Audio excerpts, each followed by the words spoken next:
Toya was an ordinary, underachieving loser in high school, trying his best to prepare for the national exams so he doesn't end up working at Mickey D's for the rest of his life. But while he's trying his best to stay focused and study, his classmates are busy goofing off and talking about a recent string of killings that have been happening in the city lately. Apparently, whenever a victim is killed, people have reported seeing petals in the area, so everyone is starting to think the petals might have something to do with the serial killer. But Toya couldn't care less about any of that. A few moments later, the homeroom teacher comes in and asks for the class's attention because he would like to introduce a new student to everyone. However, as he calls the new student in, she completely ignores the teacher and the rest of the class just so she can walk right up to Toya and introduce herself as Haido. Toya has no idea why this random girl is paying so much attention to him, but he knows better than to get himself involved with crazy main character stuff, and she looks like a textbook MC, so he gives her a half-assed response and turns back to his studying. The girl takes a seat next to Toya and doesn't say another word to him for the rest of the class.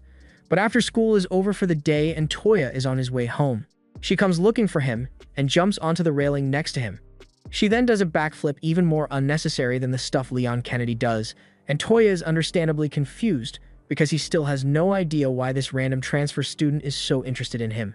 But before he can even finish that thought, Haido grabs his face and starts looking straight into his eyes.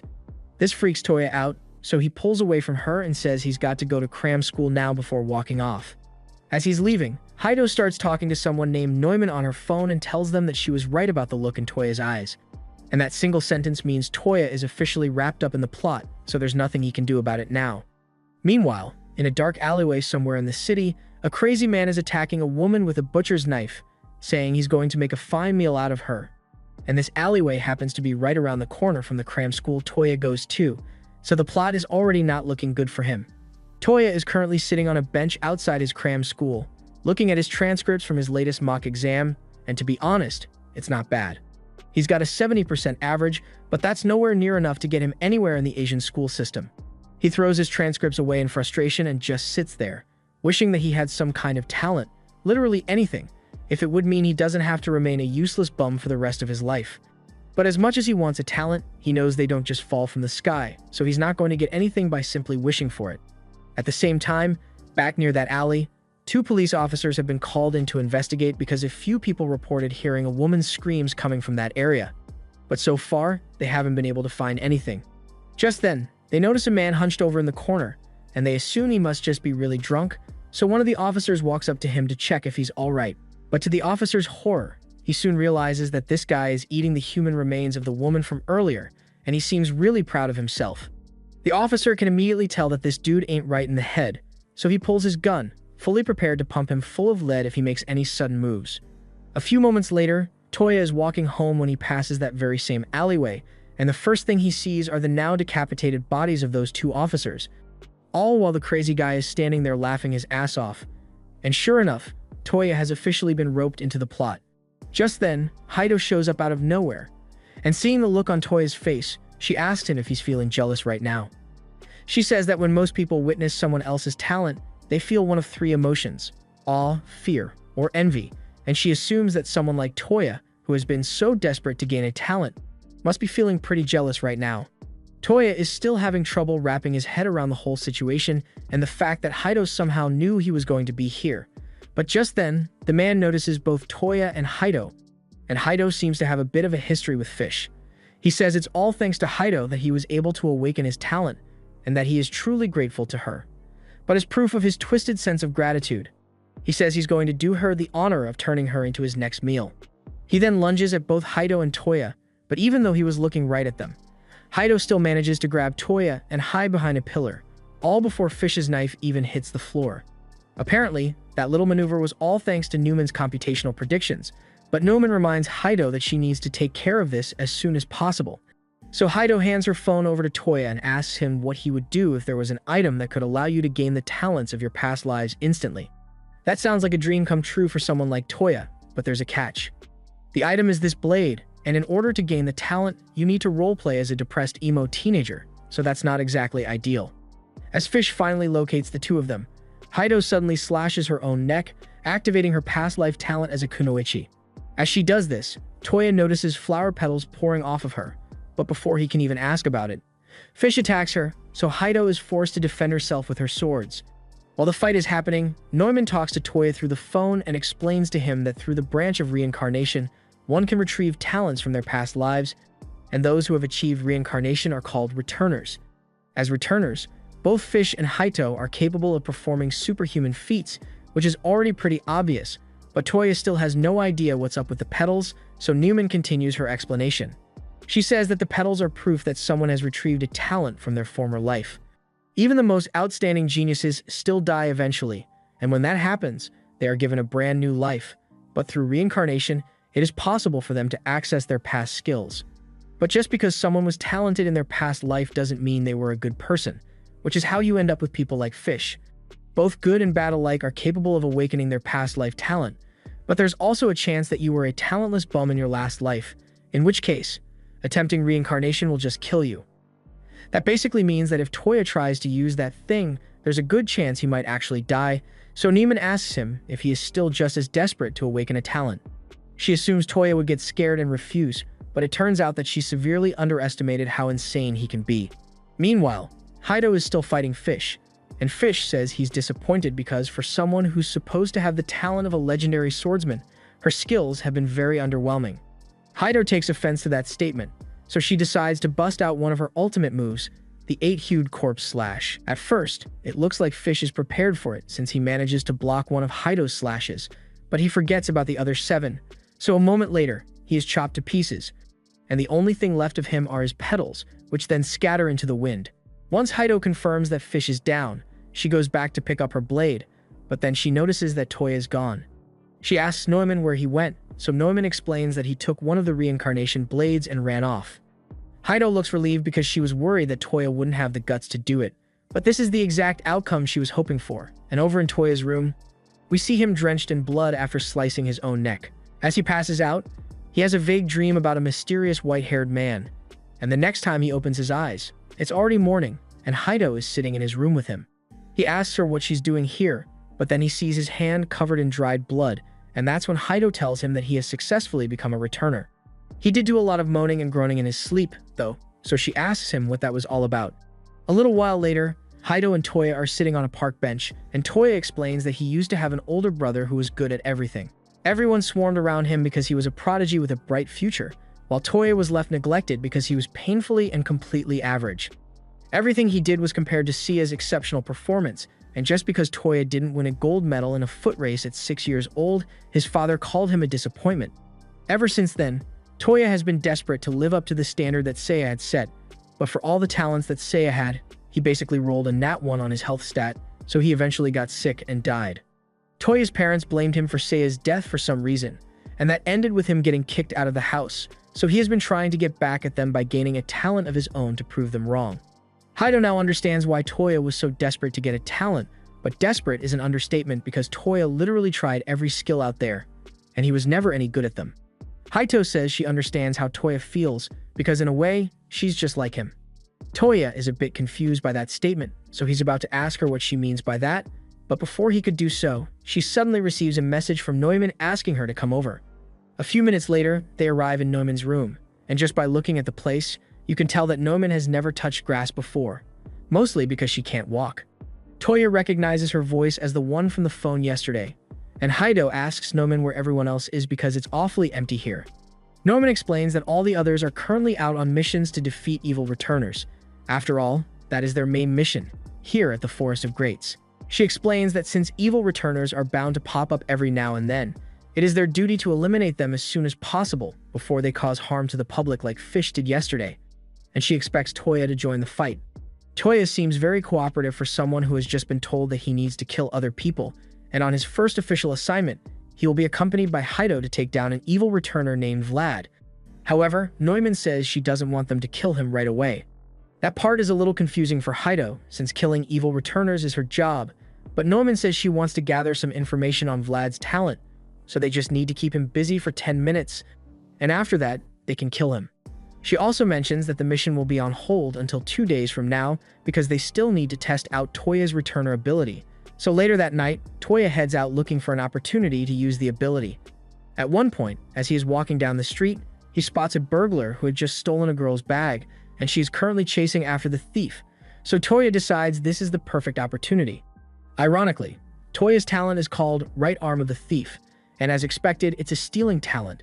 So as the burglar runs past him, Toya is able to reach into the girl's bag and grab all her stuff for her. The thief then runs away, completely oblivious to the fact that the bag is now empty, and as the girl reaches Toya, she begins yelling at him for not stopping the thief when he had the chance. But then Toya tells her that there's no need to worry because he got all of her stuff out of the bag. The girl is thankful for his help at first, but then she remembers that it was a Birkin bag that was stolen, and the bag itself is worth way more than her stuff, so she continues chasing after the thief. Toya's ability has an effective range of 70 centimeters, which is a huge hindrance since it has no obvious combat capabilities to speak of. But if Toya somehow manages to get within range to activate his talent, he is able to break the laws of physics to steal anything he can get his hands on, regardless of physical obstructions.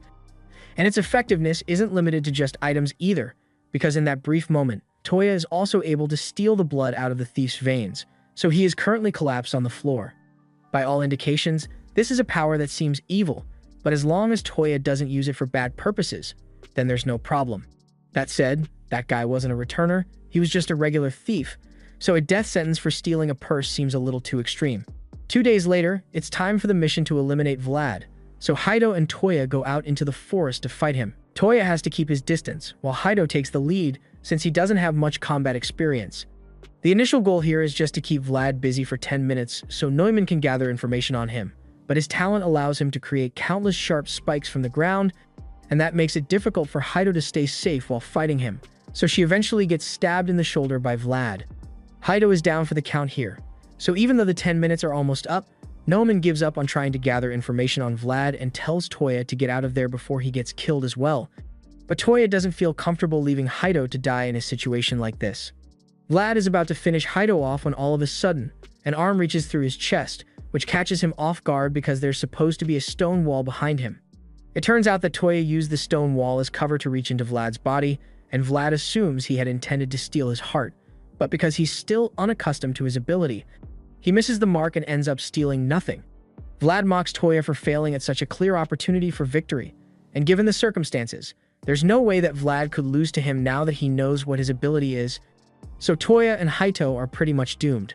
However, just then, a dark aura fills the air, and a loud voice orders Vlad to withdraw immediately. Vlad tries to tell his boss that he was just about to finish off these brats, but his boss makes himself very clear that Vlad is to withdraw at once, so he reluctantly runs away, leaving Haido and Toya alive.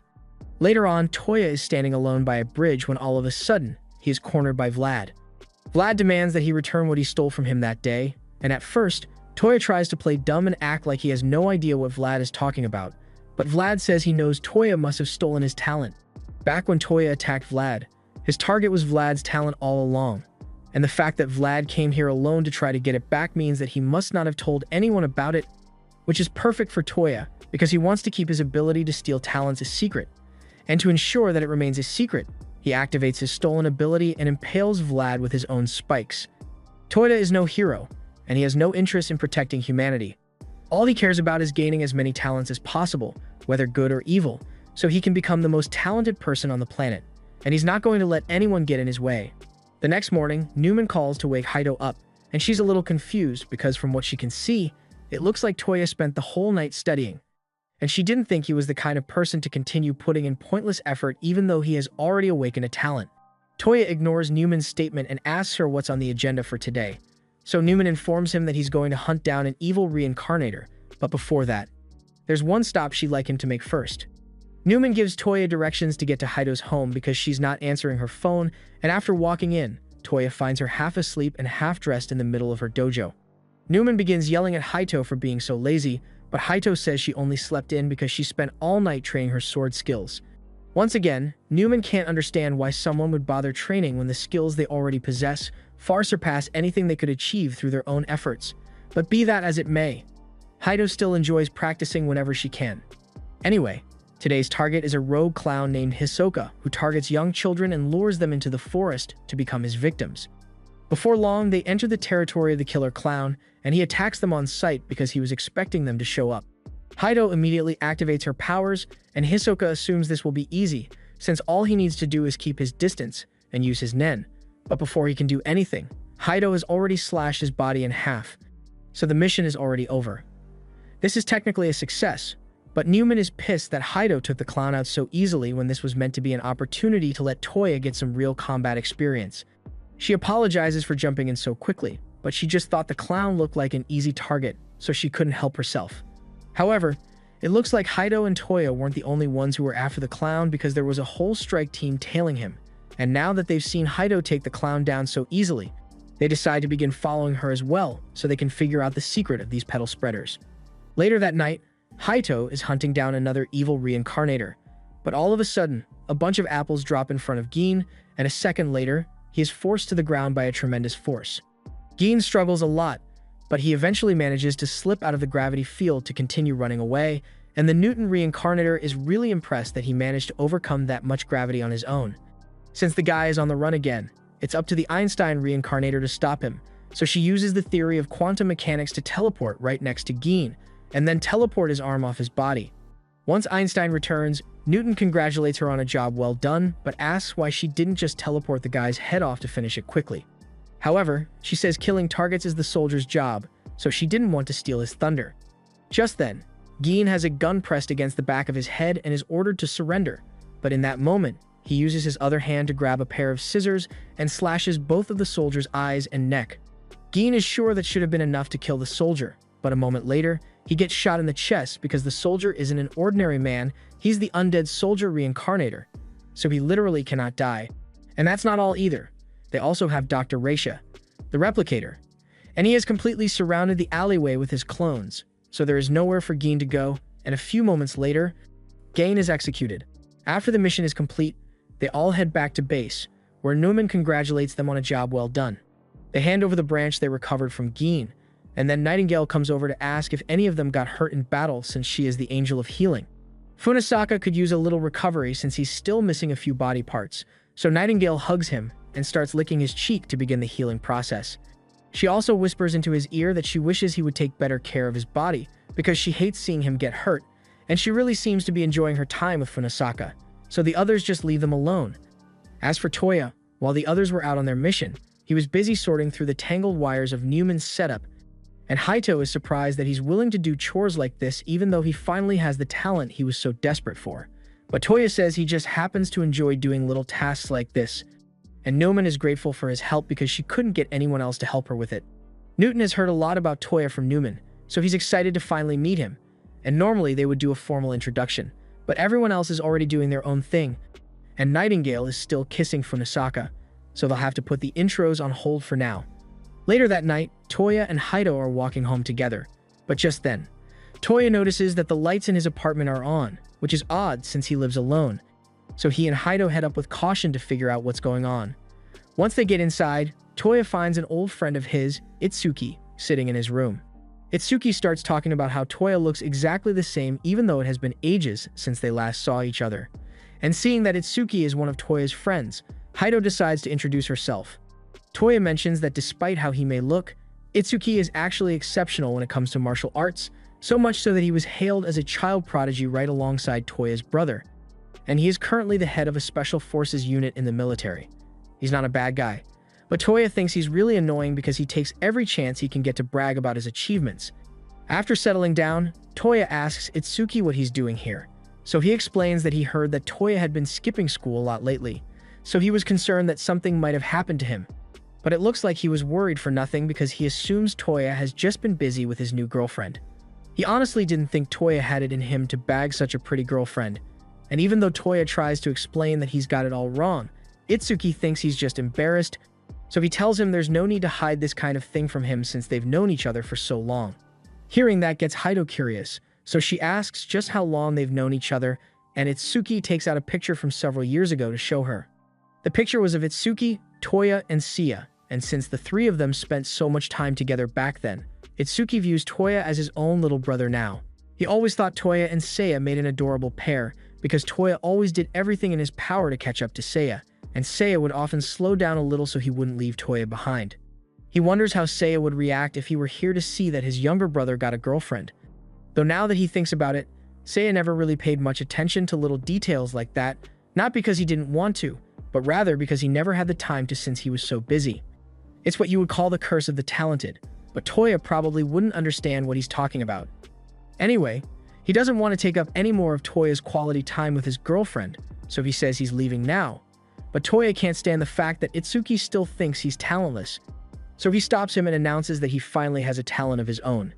Toya then activates his powers, and rather than being shocked, Itsuki looks pissed because he already knew about the reincarnators and how they work, and he's disappointed to find out that Toya really is one of those losers who rely on power they didn't earn. Haido gets offended and yells at Itsuki to take that back while holding him at sword point, because she says he would never understand what people like her and Toya had to go through before getting these powers. However, Itsuki says that just sounds like excuses a useless loser would make. Hearing Itsuki call her useless sends Haito over the edge, so she attempts to slash him. But Itsuki's martial arts talents are no joke, so he easily evades her attack and knocks her feet out from under her before pinning her to the ground. He tells her she's lucky that she's Toya's girlfriend, because otherwise he wouldn't have taken it so easy on her after a stunt like that.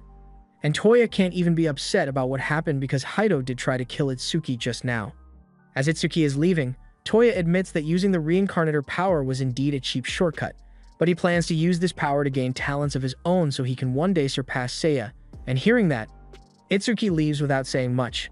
Outside, around the corner, a group of Special Forces units were lying in wait because the real reason for Itsuki's visit today was to confirm if Toya really was one of the reincarnators, but even though Toya had confirmed it, he still tells the unit to fall back because he doesn't want to hurt his friend. Dr. Yoshiki is disappointed to hear that Itsuki doesn't intend to capture those two because he was really hoping to get some new samples of the reincarnator petals, but Itsuki tells Yoshiki that he already has more than enough samples, so no one is allowed to engage here. Meanwhile, back in Toya's room, Haito is sulking in the corner because not only did she lose her cool, she also got absolutely manhandled even with her talent activated. Seeing Haito so depressed, Toya finally understands what she meant when she said she is really similar to him. She explains that before obtaining her talent, she was an ordinary useless girl. So useless, in fact, that she was abandoned at birth. She grew up in an orphanage, and kids who live in orphanages are pretty mean, so she was constantly bullied, especially since her hair was a different color.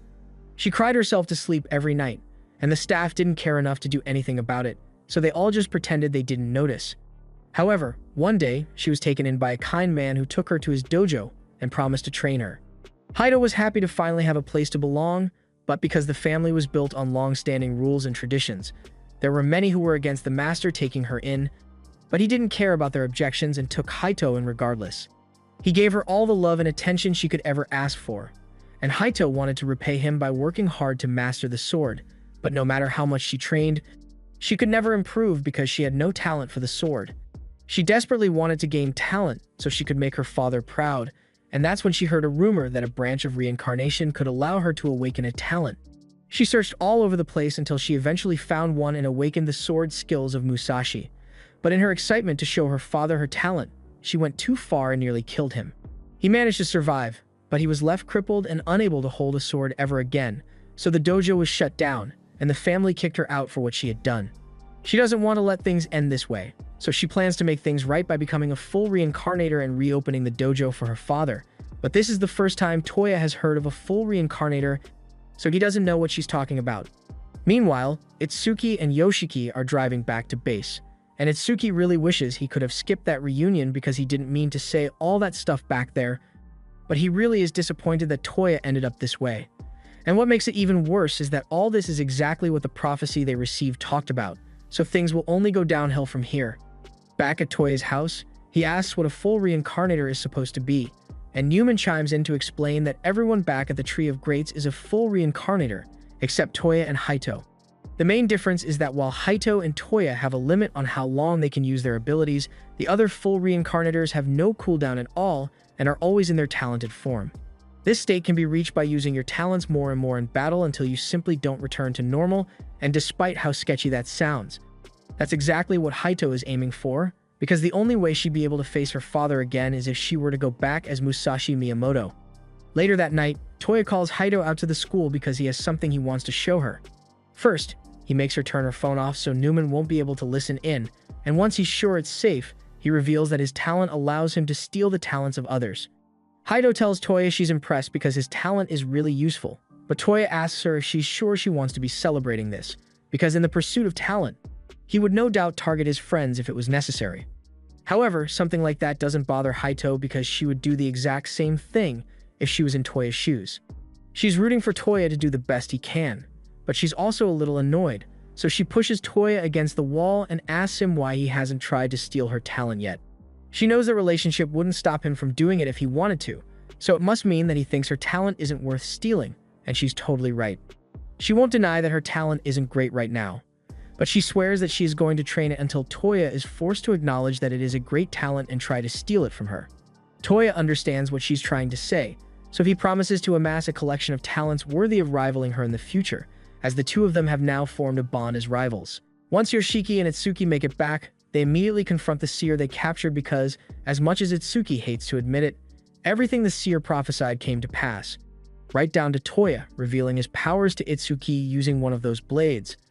Yoshiki has attempted to analyze the blade to see what it's made of, but so far, they haven't managed to come up with anything, which is why they plan to get the answers they want out of the seer, one way or another. The seer finds the threat of torture to be funny. While they may be a specialized black ops unit, especially Itsuki, who possesses talent on par with the greats of history, they are still no match for what's coming. After all, they are just humans bound by the laws of physics, unlike the reincarnators. He chose to let them capture him in the first place, so there's no way they could hold him against his will even if they wanted to, but he does agree to give them some information. First, he tells them that he's about to get up and walk out of this room completely unharmed, and second, that his king is going to bring back the calamities of old. As he says this, the chains binding his hands snap off, and all the soldiers immediately begin firing in an attempt to suppress him, but after the dust settles, he is still perfectly fine. Itsuki then lunges forward and slices the seer's arm clean off, mocking him for claiming he could make it out of here unharmed, but to his shock, the seer still has his arm attached to his body, as if nothing had happened, so he really was unharmed. The seer then casually walks away, but this time, Itsuki tells his men to leave him alone because it's clear that none of them will be able to stop him without casualties. The seer says that was a smart move because he pretty much saved the lives of his men, but before he leaves, Itsuki asks him to at least answer one question. He wants to know if, when the seer mentioned a king, he was referring to the leader of some kind of returner alliance. However, the seer tells him it's nothing like that. There are some returners who have formed some kind of alliance, like the Tree of Greats group, but in his case, he is simply a humble servant of the King of Returners. Meanwhile, back at the Tree of Greats, Newton is telling everyone about how he was nearly jumped by a second returner while carrying out an extermination. Newman asks if he can give her any details on what the returner's power was or what it could do, but Newton doesn't really know how to explain it. The best way he can describe it is that it was like a black fog of sorts, and upon hearing that, Haito and Toya realize that it must be the same guy who interfered in their battle against Vlad. Newman and Ein seem especially disturbed when they realize who it is, and a few moments later, just as Newton is about to ask what's wrong, the man himself appears on all the screens in the base. He cheerfully greets everyone there and mentions how wonderful it is that they have gained some new friends, but he's going to have to destroy this little gathering. Their motto is that those with talent are obligated to use it for the benefit of the world, and those who don't agree with that rule must be eliminated. But the king thinks that's an idiotic rule, because talent should be a thing of freedom that you can use any way you wish, which is why he is going to get rid of them, so he can move forward with his plan.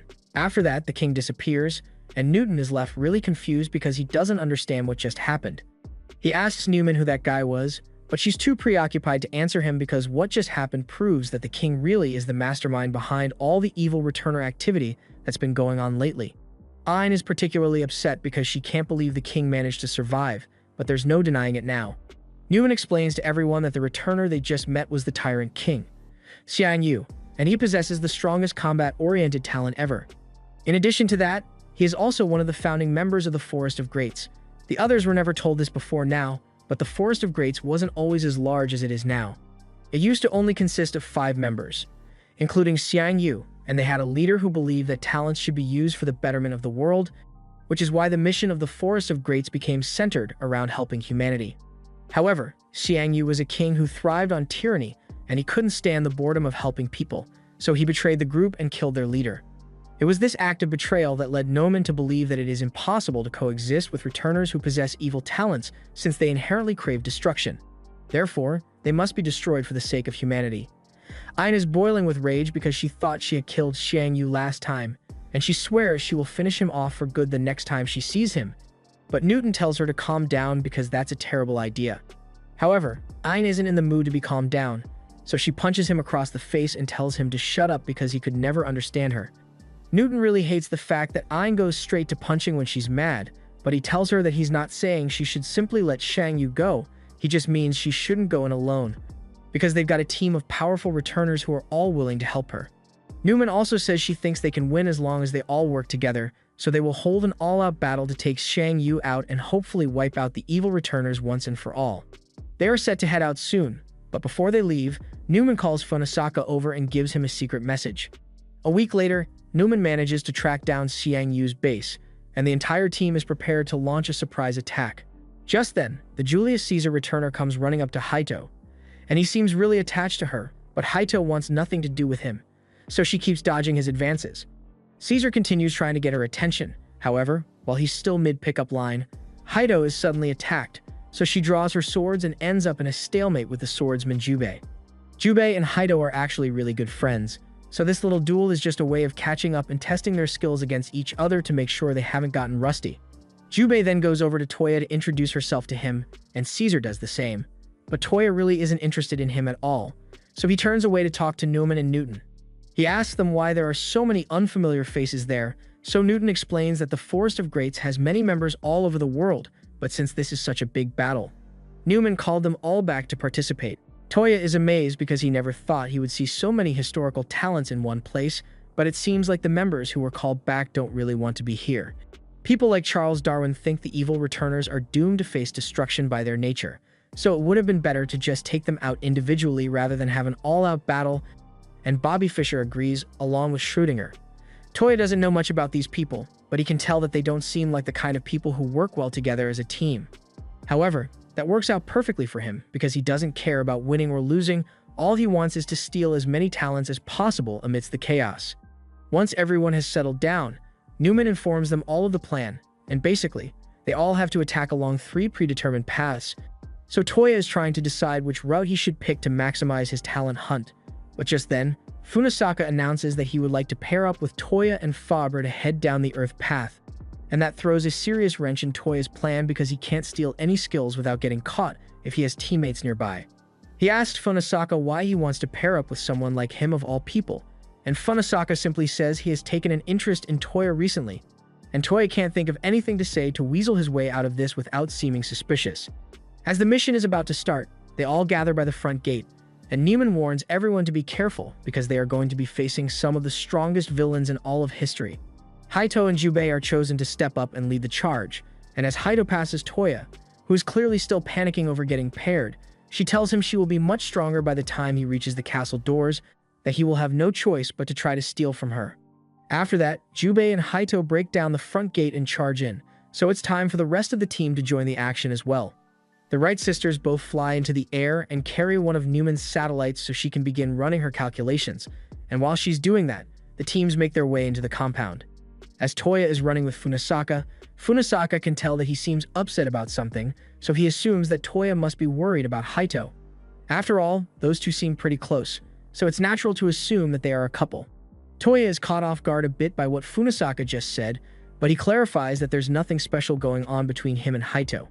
However, on that note, he has been wondering if there's something going on between Funisaka and Nightingale, because things get really inappropriate whenever the two of them are together. But before Funisaka can even answer, Toya realizes that he made a fatal mistake, so he quickly takes back his question. So far, he has been taking extra special care not to get involved with the personal lives of any of the members of the Forest of Greats because he wouldn't want to get attached to them and hesitate when the time comes to steal their talent. But he nearly slipped up just now. A moment later, a giant hand reaches out of the forest and attempts to grab Toya, but Funisaka pulls him away to safety in time. However, while they might be safe for now, they are still going to have to fight that group, and the Strangler looks like he's going to be problematic to deal with. The other returners also seem to be facing similar challenges, but Newman isn't really worried because she's sure they can all handle it. Schrödinger is up against the Wild Bill returner, a sharpshooter from the Wild West, and he is easily able to shoot Schrödinger in the head to finish him off. However, a moment later, Schrödinger appears right behind him, and Bill doesn't understand what's going on because he's sure he shot Schrödinger a moment ago. Schrödinger confirms it as well, but by the nature of his ability, even though he was shot in the head, there was an alternate universe where he wasn't, so he simply shifted into that one instead. His power allows him to manipulate the probability of any outcome. For example, even though he's not particularly good at aiming with a gun, he can choose a reality where he manages to land a perfect headshot by pure luck, and when he does that, he can essentially never miss. As for Darwin, he is up against the Red Ripper, a returner whose claws can slice through anything. But the Ripper isn't the only one who possesses claws, because Darwin's ability allows him to evolve any traits or features necessary to win a fight, so beating the Ripper won't be a challenge for him. And likewise, Bobby Fischer and the others aren't struggling either. But Haito is starting to get annoyed because Jubei keeps stealing all the strong opponents before she gets a chance to fight. However, Toya and Funasaka aren't having it as easy as the rest of them because the Strangler is too tough for them to beat on their own. Just then, Funasaka tells Toya to keep moving and leave him behind, which surprises Toya quite a bit, but Funasaka says that all that matters is that they win the battle overall. He then takes out his gun and begins firing at the henchman before chucking a grenade at the Strangler. But the grenade doesn't do much as the Strangler tanks the blast and goes straight for Funasaka. However, at the last second, Toya jumps in to save him, and he's about to activate his ability, but just then the Strangler drops dead on the spot. Toya doesn't understand what just happened, so Funasaka explains that this was the work of Faber, the returner with the talent of stealth, and since he is able to block all perception of his movements, he was able to inject the Strangler with a deadly dose of poison to kill him. The second Toya hears that, he starts thinking to himself how great it would be if he could steal that talent for himself, but he'd have to figure out a way to catch an invisible talent holder off guard. At the same time, Funasaka calls Newman and asks her if she's sure she wants him to keep an eye on Toya, because Toya seems pretty trustworthy to him so far. But she has been suspicious of him for a while now because he seems overly interested in the talents of others, and he has been switching his phone off a lot to hide from her surveillance, so she thinks he might be working for Shang Yu. Meanwhile, in the clock tower, one of Shang Yu's subordinates, a sniper, is posted up and preparing to take out the Wright brothers to bring down Newman's satellite. But Noman had already thought ahead and posted a sniper of her own at a different location to take out Shang Yu's sniper. However, she didn't account for the fact that Shang Yu had already prepared a second sniper at a different location, so the twins get headshotted. And Noman looks on in horror as two of her companions meet a gruesome end. And the situation is only getting started because Shang Yu still has his 5 generals lying in wait to annihilate the Forest of Greats. Meanwhile, on Toya's end, Funasaka realizes that he has just lost contact with Noman, and while he is distracted, 2 attackers try to take him down. However, Toya steps in and uses Vlad's power to stop them, but Funasaka recognizes the power as one of the evil returner's abilities, and that makes him suspect that Toya really is a spy. Toya panics and tells Funasaka he isn't an enemy working for the evil reincarnators, and as he says this, to his surprise, Funasaka actually believes him and puts his gun down. Toya is relieved, but he doesn't understand why Funasaka would just take his word for it, but Funasaka simply says he isn't as analytical as Neiman is. While Toya may look really suspicious to him right now, and that he kept a part of his talent hidden, it's also true that he revealed his talent while trying to save him, and he would hate to ignore that act of kindness, so he is choosing to trust Toya.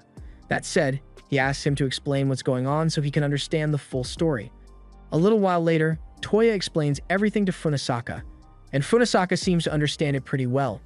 Toya is collecting talents with the goal of surpassing his brother, Seiya, and he can understand why Toya would keep something like that hidden because Newman would blow a transistor if she found out about it. Funasaka then turns to Toya and tells him he has his support in his endeavor to collect talents, and this comes as a huge surprise to Toya. Funasaka then adds that of course he's not willing to give up his talent to Toya, but aside from that, he doesn't really care all that much because he has taken a liking to Toya. Toya still doesn't get why Funasaka is being so understanding, but Funasaka tells him they had better keep moving for now. Funasaka knows that humans are contradictory by nature, and though Toya may not have even realized this about himself, he is just as soft-hearted as he is greedy for talent. After all, he didn't hesitate to reveal his talent in order to save him or explain what was going on when asked. And that contradictory nature is proof that Toya is indeed still a human, so he couldn't possibly be a spy. Just then, Toya stops and asks Funasaka if there's a reason he chose to become a returner, and there probably was a reason. But Funasaka apologizes and tells him he wouldn't know what that reason was because he doesn't have any memories from when he was still a human. Meanwhile, over with Newman. After the Wright brothers were killed, the others immediately get into position to defend Newman because if she gets taken down, then the Forest of Greats is done for. One creates several clones and gets in front of Newman to form a human shield, but he gets mowed down immediately by heavy gunfire. And Haya realizes that there must be another sniper at work here. so she needs to take them out before they get Newman. At the same time, Toya and Funasaka finally make it to one of the castle gates, but just as they are about to make it through, the gate is suddenly blown up by one of the evil reincarnators. Toya manages to get out unscathed since he hid behind a piece of rubble, but Funasaka did get hurt, though it's not like it matters since he's immortal. The enemy then complains that Funasaka took so long to get here, and Funasaka tells Toya that he can sit this one out because he knows that guy only wants to fight him. After all, he is none other than Rudel the Phoenix. Meanwhile, Heiha has finally located the enemy sniper, so she activates her ability and draws him into her White Hell duel grounds. She is sure that it should be no problem to take this guy out. However, when she tries to take aim at him, she realizes she can't see him anymore. And a moment later, the man grabs the barrel of her sniper. He then casually gives her a few pointers, explaining that her barrel is way too long because it leaves her defenseless in close quarters battles, but Heiha had never been concerned about that because no sniper would ever get into a close quarters battle intentionally. Just then, she realizes that this man must be the legendary sniper, Hathcock, and even though Hathcock could finish the battle right here, he offers to give Heiha another chance. So he says he will move another 2,000 feet away so they can have a proper sniper duel. But before he leaves, Heiha calls out to him and asks why he is working with the evil reincarnators when he is a legendary hero, and Hathcock says she will understand after they complete their duel.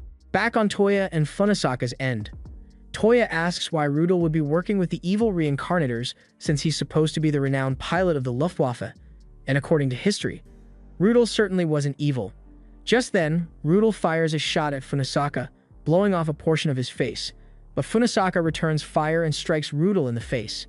However, just like Funasaka, Rudel's ability grants him immortality, and that's not all he can do.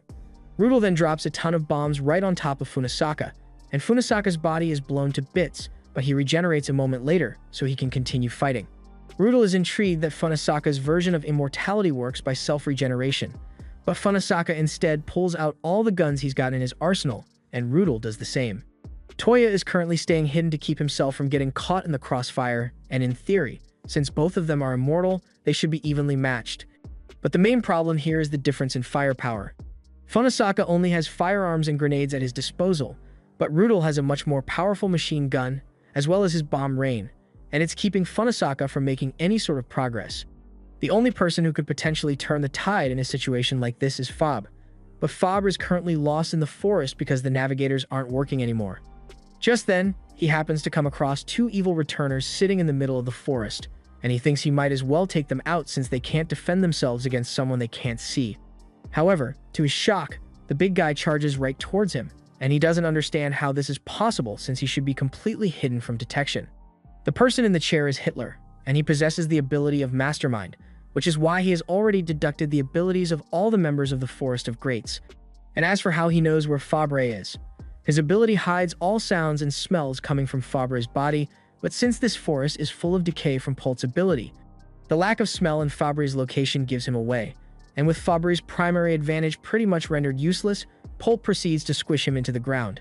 Meanwhile, Funasaka and Rudel are still fighting, and neither one of them has made much progress due to their respective immortalities, so Funasaka falls back and regroups with Toya.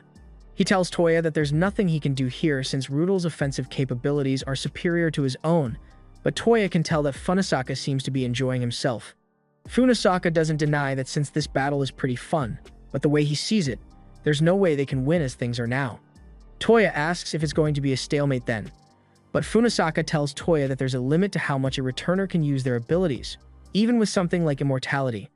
So with Funasaka suffering most of the damage in this fight, it's only a matter of time before he hits his limit. Meanwhile, Heiha is still dueling Hathcock in her domain, and she's excited to finally have a decent challenge, but then she sees Hathcock come out from his cover with both arms raised.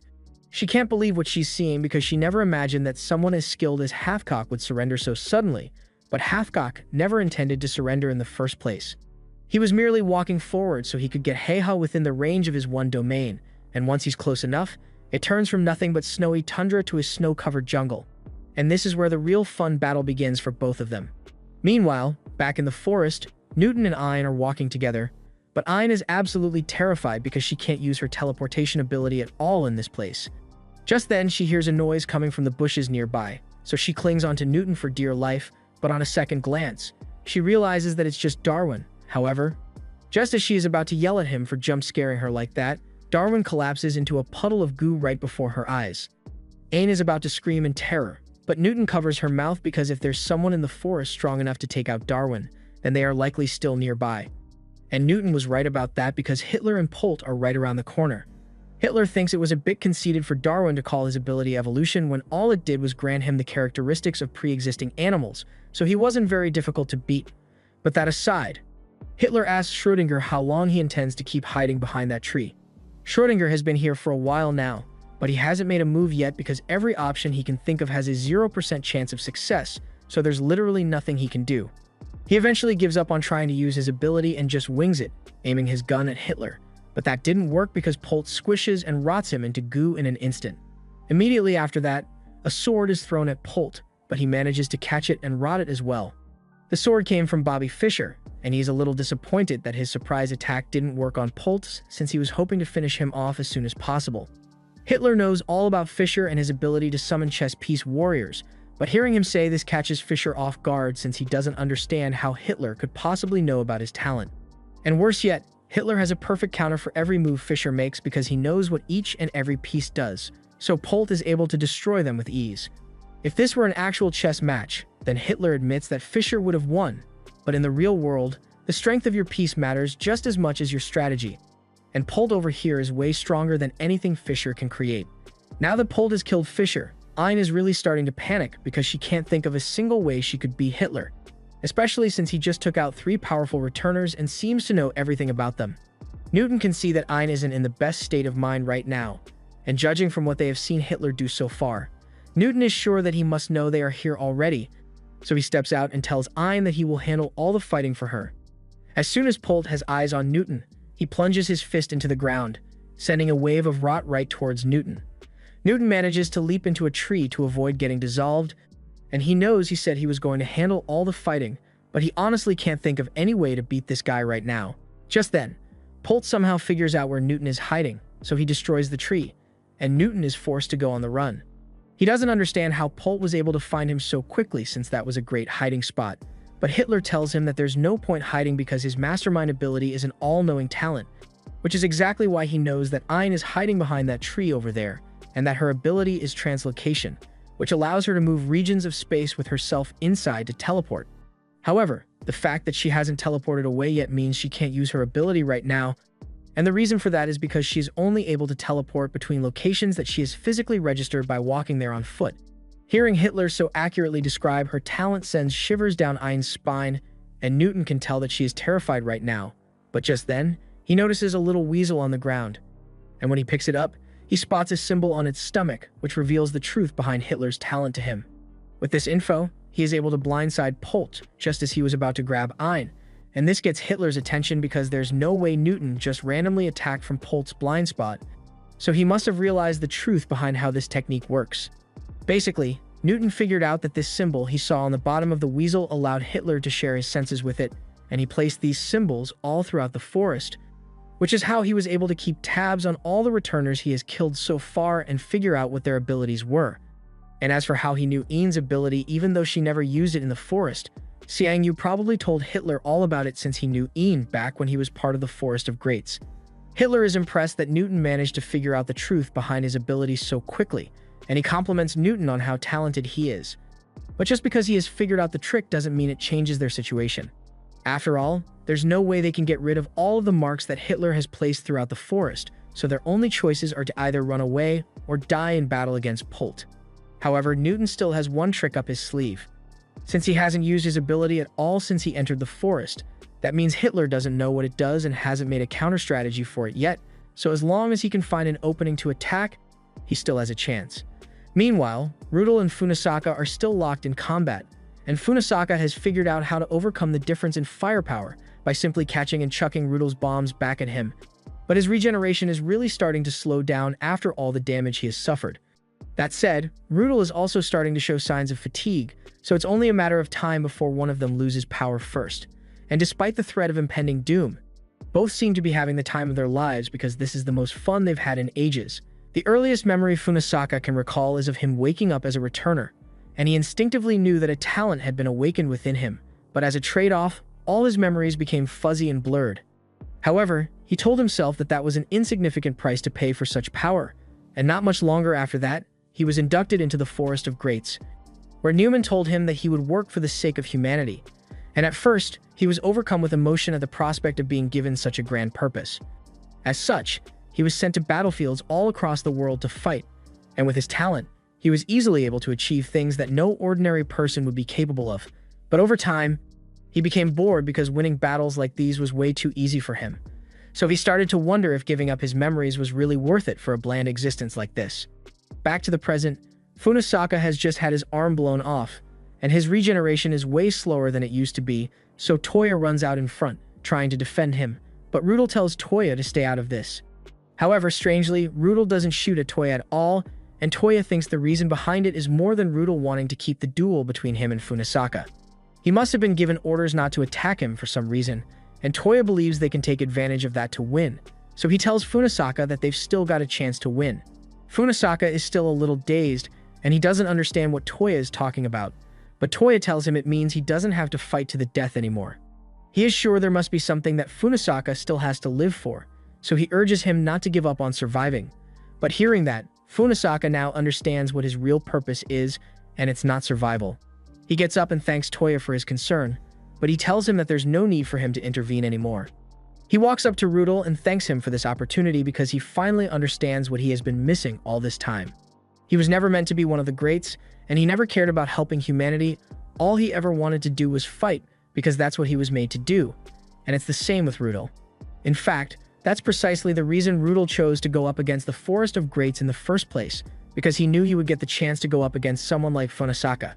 The only thing they are given is a talent, and that alone doesn't make anyone great. Most returners are simply fueled by the delusions of their names and are essentially LARPing to make up for their lost memories. Funasaka asks if Rudel knows what returners really are, but he's not entirely sure. All he knows for certain is that they are no longer human.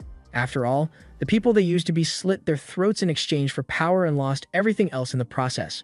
They will never know what their former selves wanted to accomplish.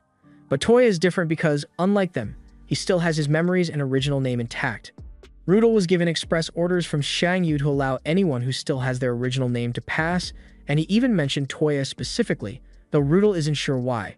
The only thing he knows is that Toya is definitely still human, and that means he has a future beyond his talent. Meanwhile, Xiang Yu is watching over the battlefield with his ability, and he has just seen the conclusion of Hathcock and Heiha's duel. Hathcock ended up dying, but he also managed to take out Heiha in the process, so that takes care of their sniper. Meanwhile, Haito, Jubei, and Caesar have just arrived in the main area of the fort, but this place looks unnaturally empty. Haito can't believe this, since she was really looking forward to fighting some strong opponents here, so she goes to look around to see if she can find anyone. Caesar says he will go with her just to be safe, but Jubei smacks him on the head and tells him that won't be necessary because Haito is strong enough to handle herself. Caesar understands that, but he's surprised to hear Jubei call Haito strong, since he didn't think she would acknowledge someone like her as a rival. Jubei says that even a blind woman would be able to see Haito's strength, so her acknowledgement should come as no surprise, and since she feels that way, Caesar asks her who she thinks is stronger, her or Haito. Jubei says that if she and Haito fought, she may have some trouble, but overall, nah, she'd win. That said, she admits that if a fight between her and Haito were to drag out, then there's no guarantee that she'd be able to win. After all, Haito hasn't forgotten her original name yet, so she is still an incomplete returner, and that means she still has untapped potential. Caesar says he kind of likes Haito's original name better than her talent name, but Jubei believes the original name is worthless, and that Haito should hurry up and get rid of it already. That aside, she finds it odd that this place was meant to be a fort, since it looks a lot more like a coliseum, and that's when Caesar throws his dice on the ground to activate his power, summoning a sword and stabbing Jubei through the back. And as he does that, he tells her that the reason for the coliseum design was because it's perfect for killing. Back on Toya's end, before Funasaka and Rudel resume their battle, Funasaka asks Rudel if he can share a little info with him first. Their intel says that Xiang Yu has 5 generals, and Noman was suspecting that Toya might be a spy, but that isn't the case, so he wants to know who the spy was. Rudel admits that there was indeed a spy in the Forest of Greats, and it was the hero of Rome, Caesar, the most powerful of all the generals. The second Haito sees Jubei's lifeless body lying on the ground. She is filled with rage and demands to know why he would do such a thing. Honestly, Caesar thought that it would be a little more fun if he were the one doing the betraying this time, but it feels terrible for him. Heido charges at Caesar and tries to cut him down while he's distracted, but he easily blocks her attack and flings her away. Heido doesn't understand how he could best her in close combat when his sword is so long, but Caesar tells her that the length of his sword doesn't hinder him at all. Caesar is from the West, and unlike samurai, he is accustomed to the half-sword technique, where he grabs the blade of his sword and maneuvers it for easy close-quarters combat. Heido does her best to try and disarm him, but Caesar's mastery over his weapon is too great for that, so he ends up clubbing her into a wall.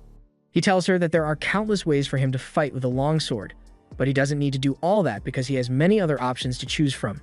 He then uses his ability to summon even more weapons, and each one comes with its own special attribute that Heido is ill-equipped to handle. He even snaps her sword in half at one point, and after knocking Heido to the ground, he pulls out an executioner's sword which strikes with enough power to tear through a large portion of the Colosseum.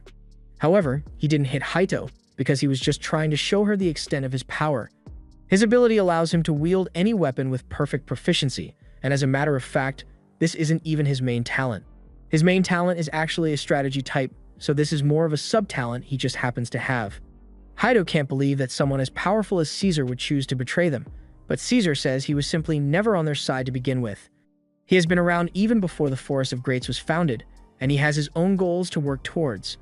He also recalls that Heido's goal was to fight strong opponents to grow stronger, so he tells her she had better step up her game unless she wants to end up like Jubei. But Heido is enraged by the sight of Caesar handling Jubei's body with such disrespect, and as her rage builds, her power begins to rise, which comes as a surprise to Caesar. But he's excited to see what an incomplete returner can really do. At the same time, Newton and Ein are still locked in battle against Hitler and Polt, and there's really not much they can do here, so they have simply been running away while taunting Polt every now and then. The idea is that since their only means of attack is Newton's power, they need to get within range to attack Polt, while also making sure they can get out of Polt's 6-meter decay range. They already know that Hitler is way too smart for them to trick, but Polt seems like someone who acts on impulse, so Newton figured that if they are able to make Polt lose his cool by insulting him, then that should mess up his teamwork with Hitler and leave him vulnerable to attack. Ein didn't think the plan would work at the time, but with the way things are going now, it looks like it actually is working because Polt hasn't been listening to any of Hitler's orders for a while now. Polt then throws a decay attack at Newton against Hitler's orders, and Newton thought this was the perfect opportunity to counterattack since he's already outside Polt's effective 6-meter range. But just then, Hitler starts laughing because Newton actually fell for his trap. The second Newton realizes that he has been tricked, he throws Ein to the side to save her from being decayed, and then just before the decay wave hits him, he uses his gravity field to bend the space around himself so he doesn't get hit. Hitler is impressed that Newton was able to think quickly enough to come up with a way to survive that attack, but there's nowhere left for him to run now. Hitler informs him that Polt's actual effective attack range is over 50 meters, so limiting his attacks to 6 meters earlier, and having Polt act like he had lost control, was all part of Hitler's plan. Newton apologizes to Ein and tells her that this is the end of the road for him, so she should get away while she still can. But Ein can't bear the thought of leaving Newton behind, so she teleports in front of him. And Hitler is surprised to see this because he didn't expect one of the so self-important greats to try and save another even though it's hopeless. Newton also tells her that this isn't a good idea since she's just going to get herself killed this way, but Ein is well aware of the risk, and she wouldn't be able to live with herself if she just abandoned him. Just then, Polt grabs Ein's shoulder, and normally, this would be where he disintegrates her, but instead, he just throws Ein against Newton, and then Hitler says he's willing to call this a draw. The two of them are left speechless because they don't know what Hitler's talking about, so he explains that it looks like Polt has decided to let the two of them live, and he personally has no means of killing them even if he wanted to, so they get to survive. Newton asks him if he's sure he wants to do that, since they'll definitely come after him in the future if he lets them go, but Hitler says that doesn't matter because he plans to die today anyway. This battle was always going to end with the annihilation of the evil returners, and he accepted that, which is why he simply intended to take out as many of Neumann's returners as possible.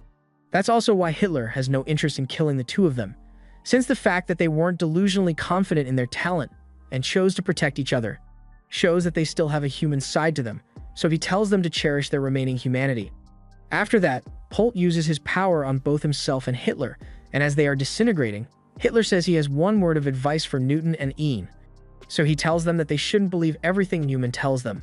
After Hitler and Polt are gone, Newton and Ein head back to base camp, And there, they discover that Newman and Nightingale are the only ones left.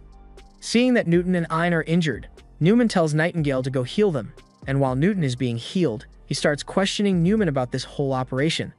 Now that they think about it, it's hard to believe that Xiang Yu's organization exists with the goal of throwing the world into chaos like Newman told them, because if that were really his goal, he would have been able to achieve far more by simply splitting up his forces and sending them to different regions of the world rather than bringing them all here for a head-on confrontation. Newman refuses to answer their questions and instead tells them that they are being brainwashed by the enemy, but Newton isn't falling for it. He tells her that she had better start explaining what's really going on. Otherwise, he will have to force the truth out of her. But before he can do anything, Nightingale activates her secondary ability, and all of a sudden, Newton goes quiet. Newman then tells Newton that it's not very friendly to threaten her like that, and to Ein's surprise, Newton completely changes his tune and agrees with Newman now. Ein doesn't understand what's going on because she and Newton discussed what they'd do if Newman didn't reveal the truth before they got back, but now Newton is acting totally different. She soon realizes that Nightingale and Newman are the ones who did this to Newton, so she yells at them to undo it, but then Newton hits Ein with a gravity blast. Meanwhile, back on Toya's end, Funisaka and Rudol's battle has just ended, and even though Funisaka managed to come out on top, he's not going to last much longer. He has no regrets because that was the most fun he has had in a long time, but as his final wish, he asks Toya to take his talent. Toya says he can't do that, because even though he said he was willing to do whatever it takes to gain talent, he doesn't want to steal from Funisaka now that they are friends. However, Funisaka says he wants to entrust it to Toya regardless, because he deserves it more than anyone else he knows. Besides, Funisaka is going to die soon, so he would much rather have someone like Toya put his talent to good use, and hearing that, Toya reluctantly grants Funisaka's wish by stealing his talent. After that, Toya continues into the fortress, and to his surprise, he finds a castle surrounded by the graves of all the greats who have died. And inside, Toya comes face to face with Xiang Yu. Toya prepares to attack Xiang, so he activates his power, and Xiang is willing to entertain him for a bit, so he gets down from his throne and gears up for the battle. He throws a punch at Toya, but he manages to dodge out of the way, and Toya attempts to hit him with some spikes, but it turns out that it was just a clone. Xiang then takes control of the rubble and throws a bunch of rocks at Toya, which hit him head-on. Xiang's companion asks him if he's sure that's okay since she thought he was trying to take Toya alive, but Xiang is certain there's no way Toya would die from something like that. Just then, Toya launches a strike through the rocks, which strikes Xiang in the arm. Toya had used his thief ability to steal a portion of the rock's center and hid in the hole to avoid being hit. Xiang is impressed by how quickly Toya was able to think of a solution, but he tells him it's useless because his ability allows him to take control of anything around him, and he uses the power to take control of Toya's spikes, turning the tables on him altogether, and before Toya realizes it, he has been impaled through his heart.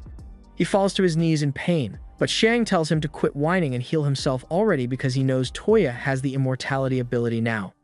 Toya is a little caught off guard by the fact that Xiang isn't trying to finish him off, and he's even more confused by the fact that Xiang just patiently waits there for him to heal himself. Xiang comments that it shouldn't be taking this long for immortality to heal Toya's body, so it looks like while Toya may be capable of stealing talents from others, the talents he gets are inferior versions, and Xiang finds that ironic because it reminds him a lot of Sia. Toya is shocked to hear Xiang mention Sia's name, so he asks him how he knows his brother, and Xiang explains that Sia was one of the founding members of the Forest of Greats alongside him, so they were pretty close. Toya asks if that means Sia was a returner, and Xiang confirms that. But he also mentions that Toya doesn't actually know who Sia was. All he knows about him comes from the few memories they shared in his childhood and the rumors he heard about him from others. So if Toya really wants to learn about who Sia was, then Xiang is willing to help him. Toya doesn't understand what Xiang is talking about, but in the very next moment, Xiang stabs him through the stomach, and he says he is going to show Toya everything he needs to know about Sia. Toya begins seeing visions of Seiya and the original members of the Tower of Greats, and Seiya had the returning ability of Leonardo da Vinci, Universal Vessel, making him capable of learning almost any other talent since da Vinci was known as a multi-talented genius, and as such, Newman was certain that one day, Seiya would surpass all of them in strength, making himself the greatest returner of all time or an outright god, an outcome she was greatly in favor of. At the time, even though all the returners had great talent at their disposal, none of them had any real goals, so they had just been living their lives in boredom. A little while later, Seiya asked Xiang to teleport him back home. which Xiang wasn't exactly thrilled about since he is required to cause physical harm to someone every time he uses his ability. For that reason, he had to scratch Seiya on the cheek to fulfill the conditions. But just as he was about to leave, Seiya asked him if he would like to stay and have a look around. Xiang initially refuses, since he says he has no interest in the affairs of ordinary people, and besides, he wouldn't want people to notice his petals. However, Seiya tells him that there's no need to worry about that because he learned a trick from Houdini to hide the petals, so no one should notice. Since that's the case, Xiang decides to stay after all, and a few moments later, one of Seiya's friends, Kitazuka, comes over for Seiya's usual practice that day. He introduces Xiang to Kitazuka, and Kitazuka finds him interesting, but he doesn't have any time to talk because he's itching to get started with practice. While he and Seiya were sparring, Xiang stood off to the side to watch, and while he was standing there, he notices a young Toya hiding in the bushes nearby. He picks him up and asks what he's doing there, but Toya turns it around on him and accuses Xiang of being a trespasser. Xiang explains that he came there with Seiya's permission, so he isn't a trespasser, and little Toya explains that he's just there to watch Seiya practice because he wants to be just like him in the future.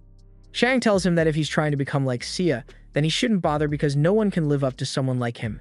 But Toya takes this as Xiang calling him useless, so he yells at him and runs off. Xiang really didn't mean it like that, but he also doesn't know how to explain to Toya that his brother is no longer human, so he decides to just leave things as they are. A little while later, Seiya is back at Xiang's hideout, and they have been training together for a while now, but while Seiya still wants to keep going, Xiang throws a towel on his head and tells him to take a break. While they are resting, Xiang asks Seiya what reason he has for always pushing himself so hard to train.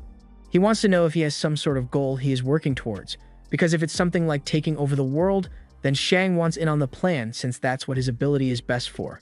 Seiya bursts out laughing, and Xiang yells at him for being disrespectful. But Seiya says he was just caught off guard because he simply wasn't expecting him to say something like that. Since Xiang wants to know about Seiya's motivation, he explains that he has a little brother who really looks up to him. And Seiya has been feeling guilty about it because all the talent that he is looked up to for was essentially given to him by the petals without him having to put in any work. That's why he wants to work as hard as he can to gain new talents so he can at least try to make the world a better place. That way, he may one day have the courage to face Toya and tell him the entire truth. Xiang is a little disappointed that Seiya's goal is so boring, but he asks what kind of good Seiya is trying to accomplish, and Seiya thinks for a moment before responding with world peace, and Xiang thinks that is a hilariously ambitious goal, but he's willing to help him out, and he manages to get the others on board with the idea as well. But Noman doesn't really want to participate because she says she doesn't like wasting energy on tasks with no real solution.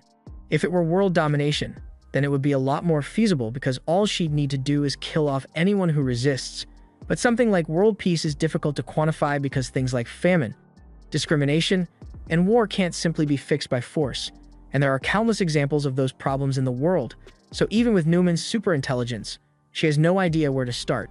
Xiang cuts her off and asks if she's just scared that she's not capable of such a feat, because if so, she doesn't have to push herself, but that, coming from him, is the worst insult Noman has ever suffered, so purely out of pride, she agrees to join the mission just to prove a point.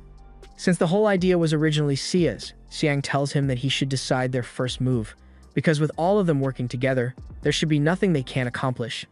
And that was how the Forest of Greats was founded. After that, Xiang went out to recruit other returners, and he eventually tracked down a group of returners, including Hitler and the other sinners. He told them all about the goal of world peace that he and the others are working towards, but Hitler takes it the wrong way and assumes that Xiang must be there because he wants to take them out for the sake of his world peace. After all of them have historically had a hand in creating chaos.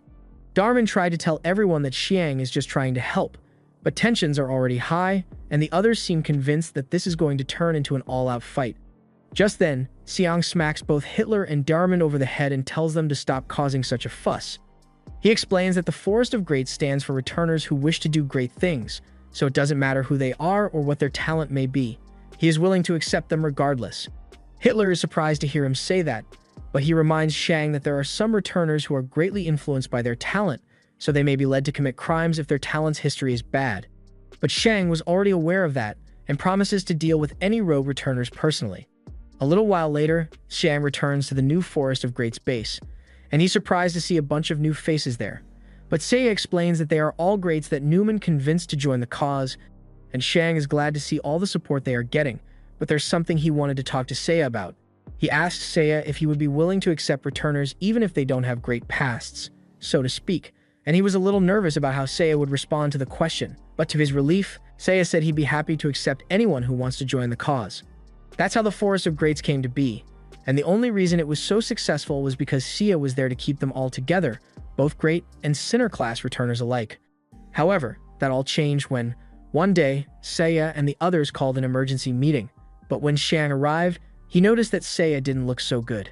Seiya told him he had decided on what the first goal of the Forest of Greats would be, and he said he planned to eradicate all Sinner class returners, but Shang really didn't take that well and flared up in anger because this wasn't part of the deal.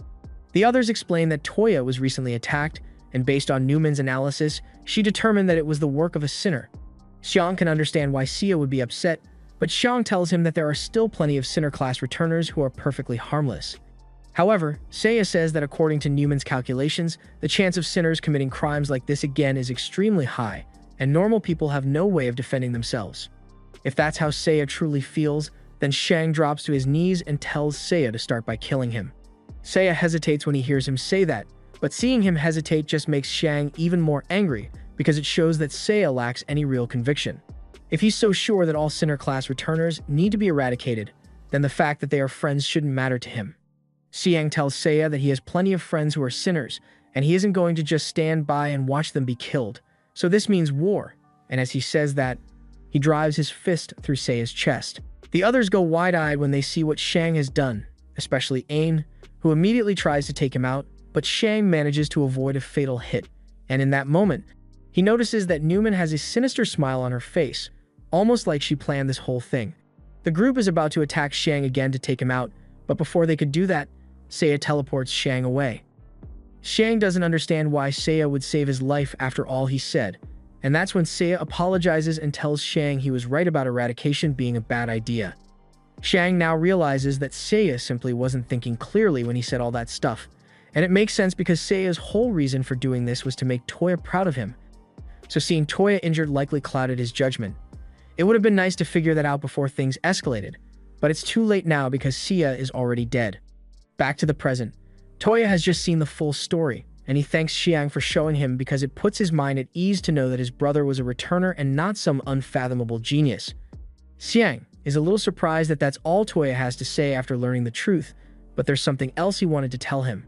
He tells Toya that he has to stop Newman because she is definitely up to something. She may have agreed to the world peace plan back then, but that was likely a cover for her real motive. And that's likely why she wanted to get rid of all the sinners in the first place, to remove any potential obstacles to her plan. Just then, Caesar arrives in the hall with Yagyu on his shoulders, and he asks Xiang to make sure she doesn't die for him because Haido is chasing after him, and she's not the same anymore. Toya can't believe that that thing is really Haido, but Xiang tells him that she was willing to give up anything in exchange for power, and that's what turned her into this monstrosity. Toya asks if there's any way to save her, but Xiang is already way ahead of him and says he is going to turn her back into a human whether she wants to or not. Nas tells Xiang that fighting Haito head-on isn't going to be easy, but he was already aware of that, which is why he plans to use his trump card. However, it's going to require some preparation, so he asks Caesar to help him hold Haito off for a little bit. And while he's doing that, Xiang tells Toya and Darmont to take a few steps back so they don't get caught in the crossfire. Caesar prepares two swords to clash against Haito, but with her tenfold strike power, she is easily able to shatter his swords after their first clash. Caesar realizes that he doesn't stand a chance against her in swordsmanship anymore, so he switches to defense and pulls out a shield to block her attacks. However, Haito simply ups her attack multiplier and hits him with a 1,000-fold strike, shattering his shield. Now, Caesar is really out of options, but when Haito moves to slash him down, for some reason, all her strikes keep missing, and the one behind it is Nas. His ability allows him to not only predict the future through his prophecy book, but also make small amendments to change the future. Of course, he can't go full reality warper, but if it's something like changing the trajectory of Haito's sword to avoid a fatal blow, that much he can manage. Unfortunately, that only works because Caesar actually has strength comparable to Haito's, so the odds of him dodging her attacks are decent. However, Nas has very little athletic ability, so when Haito targets him instead, his book turns black because there is literally no possible way for him to dodge, and shortly thereafter, Nas gets slashed in half and meets his end. and without Nas there to boost Caesar's odds of survival, he too meets his end as Haido stabs him countless times. However, Caesar did manage to succeed in stalling her for long enough to buy Xiang the time he needed, so when Haido turns her attention toward him, he activates his domain, trapping her in a field of darkness and completely immobilizing her. He assures Haido that he's not going to take her life, but she'd probably prefer a quick death compared to what she's about to experience, and after he says that, he begins tearing Haido's body apart atom by atom. Meanwhile, outside the barrier, all Toya and Darmon see is a black sphere, and Toya has no idea what's going on. So Darmon explains that this is Xiang's trump card, Black Death. It is a domain in which Xiang controls everything down to the molecular level, so it is literally impossible to defeat him once you are inside. Hearing this, Toya gets worried because there's no way Haito could survive something like that, and Darmon tries to assure him that Haito will be fine because Xiang doesn't intend to kill her. But before she can finish her sentence, Toya has already used his ability to reach into the sphere in an attempt to steal Haito out of it. Meanwhile, inside the sphere, Xiang is currently putting Haito's body back together, and to make sure she doesn't consider giving her sense of self up again in the pursuit of power, Xiang makes her see a vision of her father, and he asks her if the power was really worth it. Now that Haito thinks back on the promise she made with Toya, she realizes that it was a mistake. Xiang is satisfied after she comes to that realization, so he fades out to let Toya grab Haito, and once the domain has been dispelled, she is back in one piece in Toya's arms, albeit with a few scars. Darmon asks if this means it's finally over, but Xiang tells her the real battle is actually just beginning. Meanwhile, over in the Defense Force lab, Itsuki and the others are still busy trying to analyze the branch of reincarnation they found, but so far, they've had no luck tracing its origins. All of a sudden, Toya appears on the floor out of nowhere, and he asks Itsuki for help because these two need immediate medical attention. Normally, this would constitute a security breach, and Toya and the others would be locked up for questioning, but Itsuki tells the guards to just let it go and get the medic, since he trusts that Toya isn't here for any bad reasons. However, Itsuki can't say the same about Xiang. Xiang tells him to calm down and assures him that he isn't here to pick a fight. He just came to ask for help because Itsuki and his team have a really good track record when it comes to capturing and eliminating returners. Xiang would love to sit and chat for a bit first, but unfortunately, they don't have much time because he says the enemy is on the move. Itsuki asks what Xiang means by the enemy, but before he can explain further, all the computers in the building and across the world get hijacked, and a message from Nomen begins to play. She addresses all the humans of the world and tells them that she's the leader of the Forest of Greats, and she is currently working toward the goal of world peace. However, to achieve her goal, she has decided that it is necessary to get rid of all Sinner-class returners by eliminating them, and by proxy, that means humanity needs to die as well. After all, any human has the potential to become a Sinner-class returner. For this reason, she plans to have everyone undergo the reincarnation ritual by slitting their throats with a branch of reincarnation, and if they happen to awaken a great class talent, then Newman will gladly welcome them into the Forest of Greats. But on the flip side, if they awaken a Sinner-class talent, they will be executed on the spot. And if they happen to not awaken a talent at all, well, tough luck buddy, they just slit their throat for nothing. Through her plan, the world will be filled with nothing but greats, and just in case the people of the world aren't taking her seriously, Nightingale has prepared a little demonstration of the power possessed by the Forest of Greats. She pulls up a screen, and it cuts to Alfred Nobel in the middle of Australia, and once he gets the signal, he activates his talent to create an annihilation bomb. And just like that, Australia is wiped off the map. At the same time, Tesla receives the signal to make his move as well, so he charges up his ability and proceeds to blow a hole straight through Mount Everest, but that's not where Newman's demonstration ends. The screen then cuts to Gagarin in low orbit with his satellite, and he proceeds to launch several kinetic bombardments down at Earth, causing severe damage all across the globe.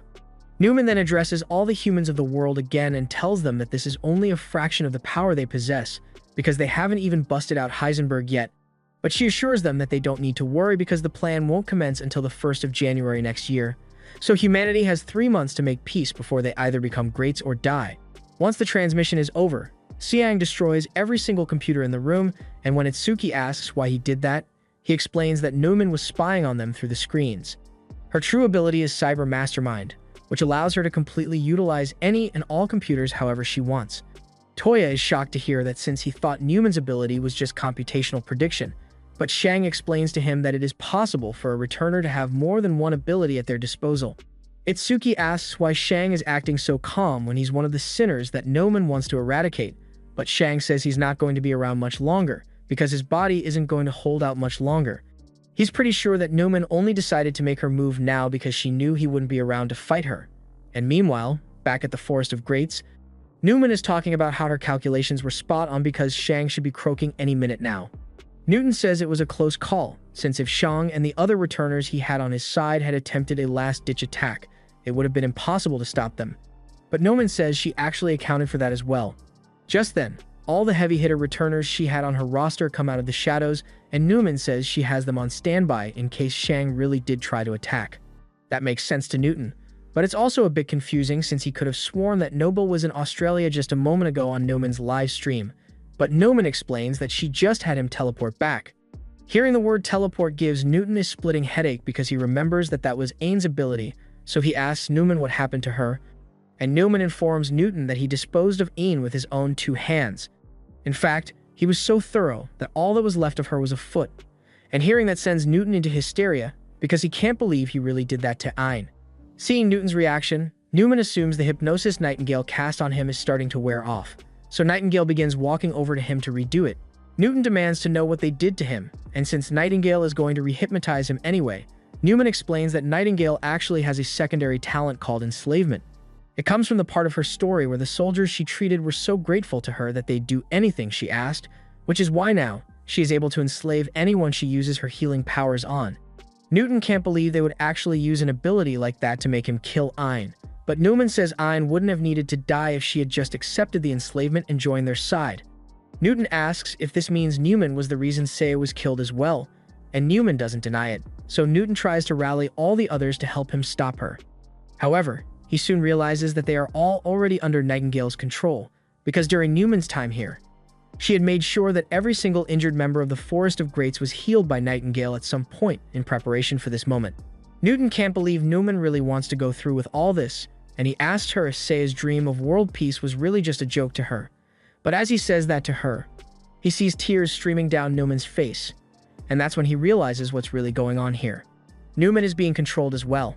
Enslavement must work by actively warping the target's thoughts to make them believe they want to follow the orders given to them, but when someone is forced to do something they are fundamentally against, the subconscious tries to fight back, resulting in the target crying without knowing why. All this means that the real mastermind behind this whole genocidal plot must be Nightingale.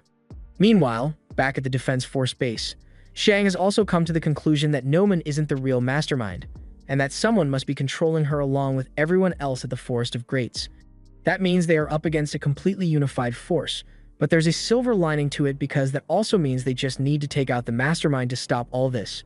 However, Itsuki interrupts him and says he doesn't care about all the boring details involved in this whole Returner war. The only reason he started looking into the whole Returner thing in the first place was because he was looking for clues about a particular murder. Shang can already see where this is going, so he comes right out and tells Itsuki that he was the one who killed Seiya, and the second he confirms that, Itsuki attempts to take him out, but Darmont gets in front of him, and Toya tells Itsuki to wait. He explains that both Shang and Seiya were tricked into fighting each other, so it's not entirely his fault, and Itsuki is still level-headed enough to understand that, so he agrees to let his grudge go for now so they can save the world. But he has no idea how they are going to beat this mastermind. Xiang then speaks up and says he has a plan for that, because it should be easy for Toya to win if he steals his ability. Omni Receptacle has the ability to control the entire world when fully utilized, so defeating the mastermind should be easy with it, and Shang will have finally achieved his goal of surpassing Seiya. However, Toya rejects the offer outright. He says he already gave up on surpassing Seiya after learning the truth about him, and while it's true that Xiang's ability could solve all their problems by putting the world under his control, even Shang himself chose not to use it to conquer the world, so Toya doesn't plan to either. Shang asks him if he's sure about that since it's going to be very difficult to win without his ability, and Toya says he has already made up his mind, so Shang decides to leave the rest to him. As a final parting gift, he gives them all the research Caesar conducted on the Forest of Greats and the Petals, and after that, both he and Darmont vanish. Shang and Darmont soon appear in the beautiful field where all the other returner graves are kept, and since they are going to die soon, Shang at least wanted to be able to choose their final resting place, and Darmont tells him that's an awfully romantic gesture on his part. She then takes out a dagger and stabs herself in the chest. The day Shang first met Darmon, she had just woken up beside his creek, so he walked over and asked her what her ability was. Darmon explained that she is able to kill anyone she chooses in exchange for her life, and she's already thinking about who she should take out, but Xiang told her that was a lame way to use her power. Darmon asked him what she should do instead then, since that's the only use her power has, but Shang tells her that her power has a special use. By nature, people are doomed to die in solitude, but her power allows her to bind her death to another person's, and that's something incredibly special. So he told her that she should find someone special to spend her life with, so when the time comes, she can share her final moments with them. And D'Armont took real inspiration from Xiang's words, so ever since that day, she stayed by his side. And now that Shang's death is approaching, she chooses to use her ability on him so the two of them can die together. And as they both dissolve into petals, they share a kiss, vowing to find each other if they ever reincarnate. A little while later, Haido is taken to the infirmary for treatment, and Toya has been waiting by her side the entire time. Itsuki comes over to check on him after a while, and even though Haido's the one in critical condition, Toya is the one who looks terrible right now because of all the stress he has been under. Toya asks Itsuki if Yagyu is doing alright, so he informs him that she is currently in the ICU because her injuries were quite severe, but she will be able to make a full recovery. Toya is glad to hear that, and he is sure that Itsuki must have quite a few questions for him.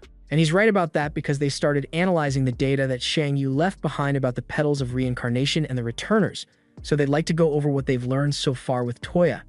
They then head over to the auditorium so they can begin the debrief, but before that, Toya actually has a question he'd like to ask Itsuki. He has heard that Itsuki works for the Special Division of the National Defense Force, but he's not sure about the details. Minami is about to explain the whole thing to him, but Itsuki cuts him off mid-sentence and tells him not to say too much. He then tells Toya that he can't reveal all the details right now, but all he needs to know is that they have been investigating the returners for a long time, and the higher-ups are preparing for an all-out war with the Forest of Greats. And right now, all he wants is for Toya to answer a few questions so he can determine whether he can be trusted or not. Minami tells Itsuki that there's no need to be so rude, but Toya says it's not a problem. That said, he has noticed that Itsuki has been a lot less friendly towards him ever since this whole mess started.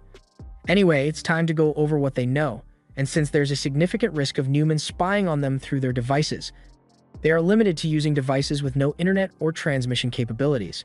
Not having internet access is a huge blow to their battle planning, but they are going to have to make do with what they have.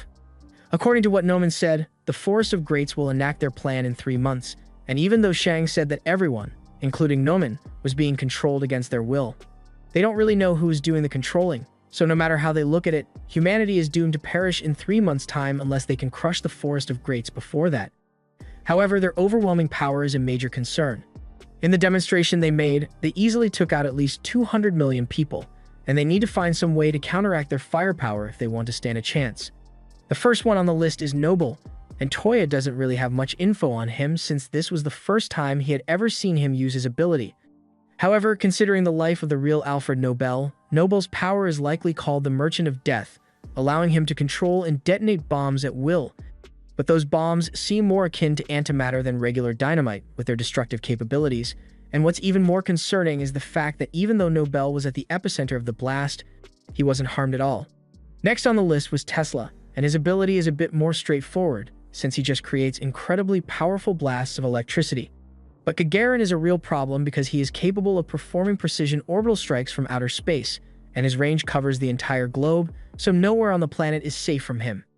And that's only a fraction of their combat power, so it looks like humanity really is doomed, and Minami starts freaking out, but Itsuki smacks him on the head to calm him down and reminds him that there's still time to come up with a strategy. Before Itsuki leaves, Toya calls out to him and asks if there's anything he can do to help. Minami can already think of a few ways that Toya can be of assistance, but Itsuki yells that he doesn't need Toya's help at all. Both Toya and Minami are confused, since Toya is without a doubt one of their biggest assets, but Itsuki insists that Toya's help isn't welcome, because victory would mean nothing for humanity if they had to rely on the help of a returner to achieve it. He also tells Toya that from here on out, he is forbidden from leaving his hospital room, and that if he makes any suspicious moves, he will be branded an enemy, and the explosive wristband Itsuki placed on him will explode.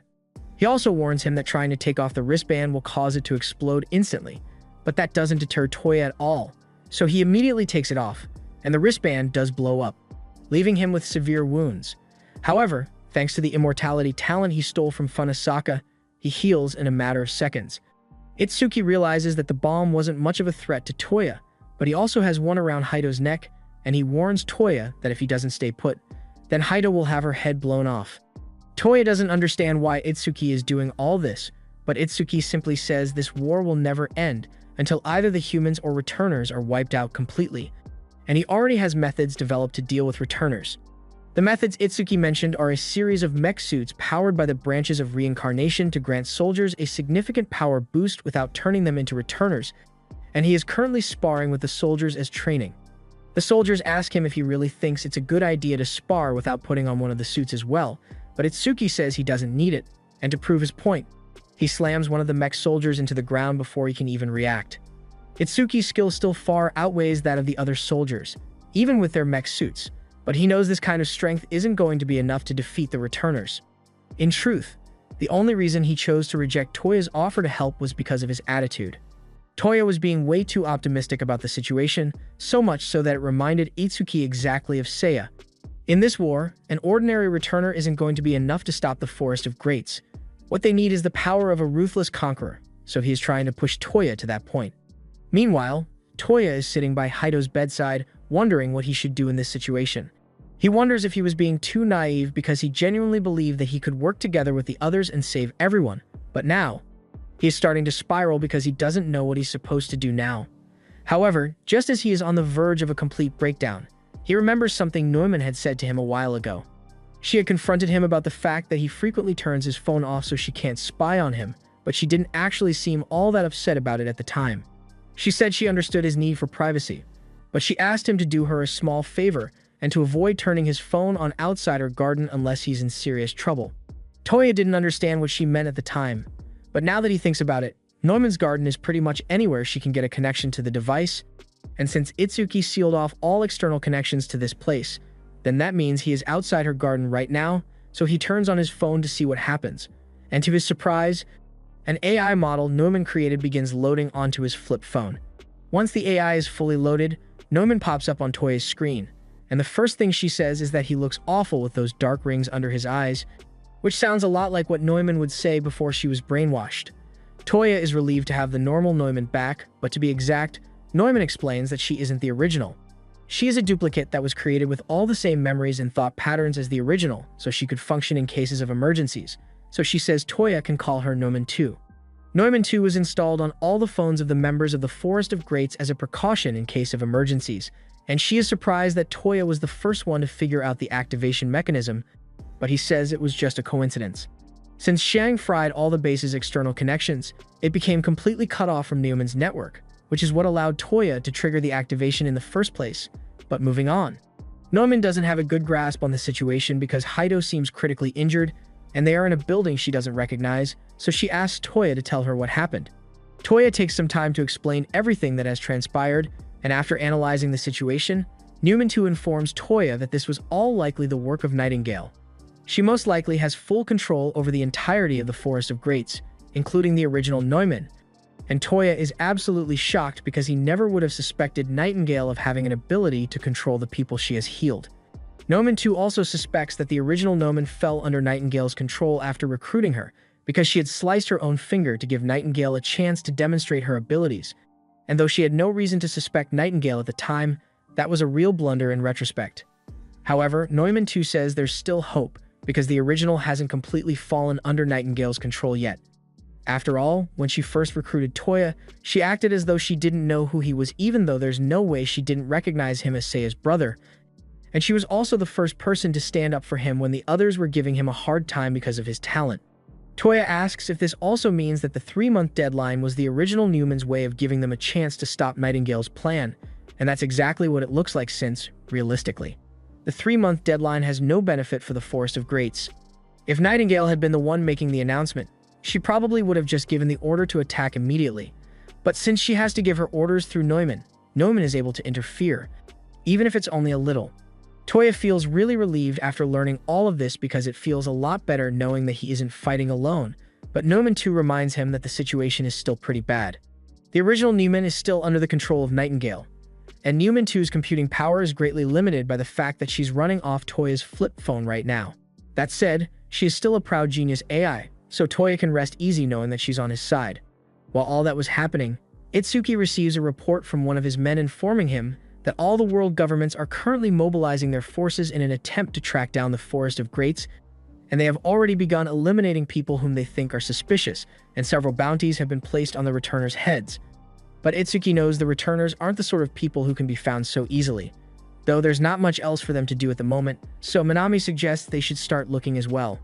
Shortly thereafter, multiple sightings of returners all throughout the world are confirmed all at once, and some encounters have already led to battles which didn't end well for the humans. One squad is backed into a corner in the forest, so they decide to form a three-point defense to cover each other while they wait for backup. However, a second later, two of the men vanish, and the last one left comes face-to-face with a terrifying returner. Back at the base, Noman asks Toya how Haito is doing, but Toya doesn't really know how to answer that because there's nothing physically wrong with Haito's body and her breathing is stable, but she just won't wake up for some reason. Newman suggests Toya should try kissing her to see if that will wake her up, and Toya can't believe Newman would be making jokes at a time like this, but she says she was being completely serious. There is scientific evidence that external stimulus can help a patient wake up from a coma, especially when it's from a loved one, so she thought it was at least worth giving it a try. However, Toya isn't willing to do that, since even if it does work, how is he going to explain himself when Haito wakes up? Just then, Toya hears Haito grumbling in disappointment because she was actually a little curious about what a kiss would feel like. But Toya mentally skips right over that part because all that matters to him right now is the fact that Haito is finally awake. Haito runs up to Toya and hugs him, which comes as a huge surprise to Toya, so he asks her what she's doing. Haito says that her memories are still a little fuzzy, but she remembers Toya saving her from the darkness, and she's very grateful for that. Just then, Toya hears a commotion outside, and it sounds pretty serious, so he tells Haito to stay here and rest up a bit while he goes to check it out, but the second he's gone, Haito's true form starts to slip out again. As Toya is walking down the halls, Norman tells him his reaction back there was a bit underwhelming since she was expecting a more romantic reunion between the two, but Toya has never really considered Haito as a love interest, so the thought didn't even cross his mind. He eventually finds Itsuki and a group of scientists standing around a soldier, and he finds out that the soldiers had been sent out to investigate places where returners had previously appeared. Out of the original 10 members of the squad, this guy is the only one who managed to make it back. Toya doesn't understand how this could be happening since the Forest of Greats already said they aren't going to make their move for another 3 months, but Norman believes that the returners that were encountered weren't actually members of the Forest of Greats. Minami overhears Noman talking from Toya's phone and asks what that is, so Toya explains everything about Noman's backup program, and Noman goes on to explain that not all returners were part of the Forest of Greats or Xiang's army, and they had been mostly quiet before now. But the declaration of war likely spurred them into acting out on their own since they believe this is going to become a world run by returners. As for the soldiers who disappeared, all the survivor recalls is that it was a returner in a cloak who did it, and as he is being taken to the infirmary, Toya happens to notice a piece of cloth with a symbol fall off him. Itsuki and Minami have also seen that cloth scattered around places in the city, and it looks a bit like someone trying to imitate Noman's eye design, but Itsuki has no idea who it could be. However, Toya, on the other hand, actually has a theory in mind, so he asks Itsuki if he can let him handle this one on his own. He explains that he believes Itsuki's men are still alive out there, and they were likely captured as hostages, so they can still be saved because whoever did this is actually after Toya. A little while later, Toya heads back to his house, while Itsuki and a few others are posted on a nearby rooftop to provide sniper support if Toya is in danger. Neun asks Toya how he knows that this returner is going to show up here in the first place, and he mentions that, for one, there's one of those markings placed here as well, and two, he already knows who the returner is, because it turns out that it's Ain. Back when Newton was ordered to kill Ain, he was able to regain control of himself just in time to redirect his attack so it only hit Ain's foot. He told her to hurry up and get out of there because he didn't know how long he would be able to remain in control, and Ain tried asking him to come with her, but as much as he wanted to, he couldn't risk doing that because he was still under Nightingale's control, and there was no guarantee that he wouldn't attack Ain again even if he escaped with her, so he chose to stay behind for her safety. Back in the present, Ain wakes up in Itsuki's base, and as soon as Haito realizes she's awake, she runs over to hug her because she's so glad to see Ain again. Toya reminds Haito that she should probably give Ain some space since she just woke up, and in the meantime, he says he's going to go get the doctor. Haido tells Ain she has been asleep ever since they brought her in yesterday, and though the doctors said she wasn't in critical condition. Haido couldn't help but worry considering how exhausted Ain must have been, plus the current state of her leg. Hearing that reminds Ain of the injury she suffered, so she looks down, and yep, her leg is still gone. She had kind of accepted what happened back there, but it still all feels like a bad nightmare.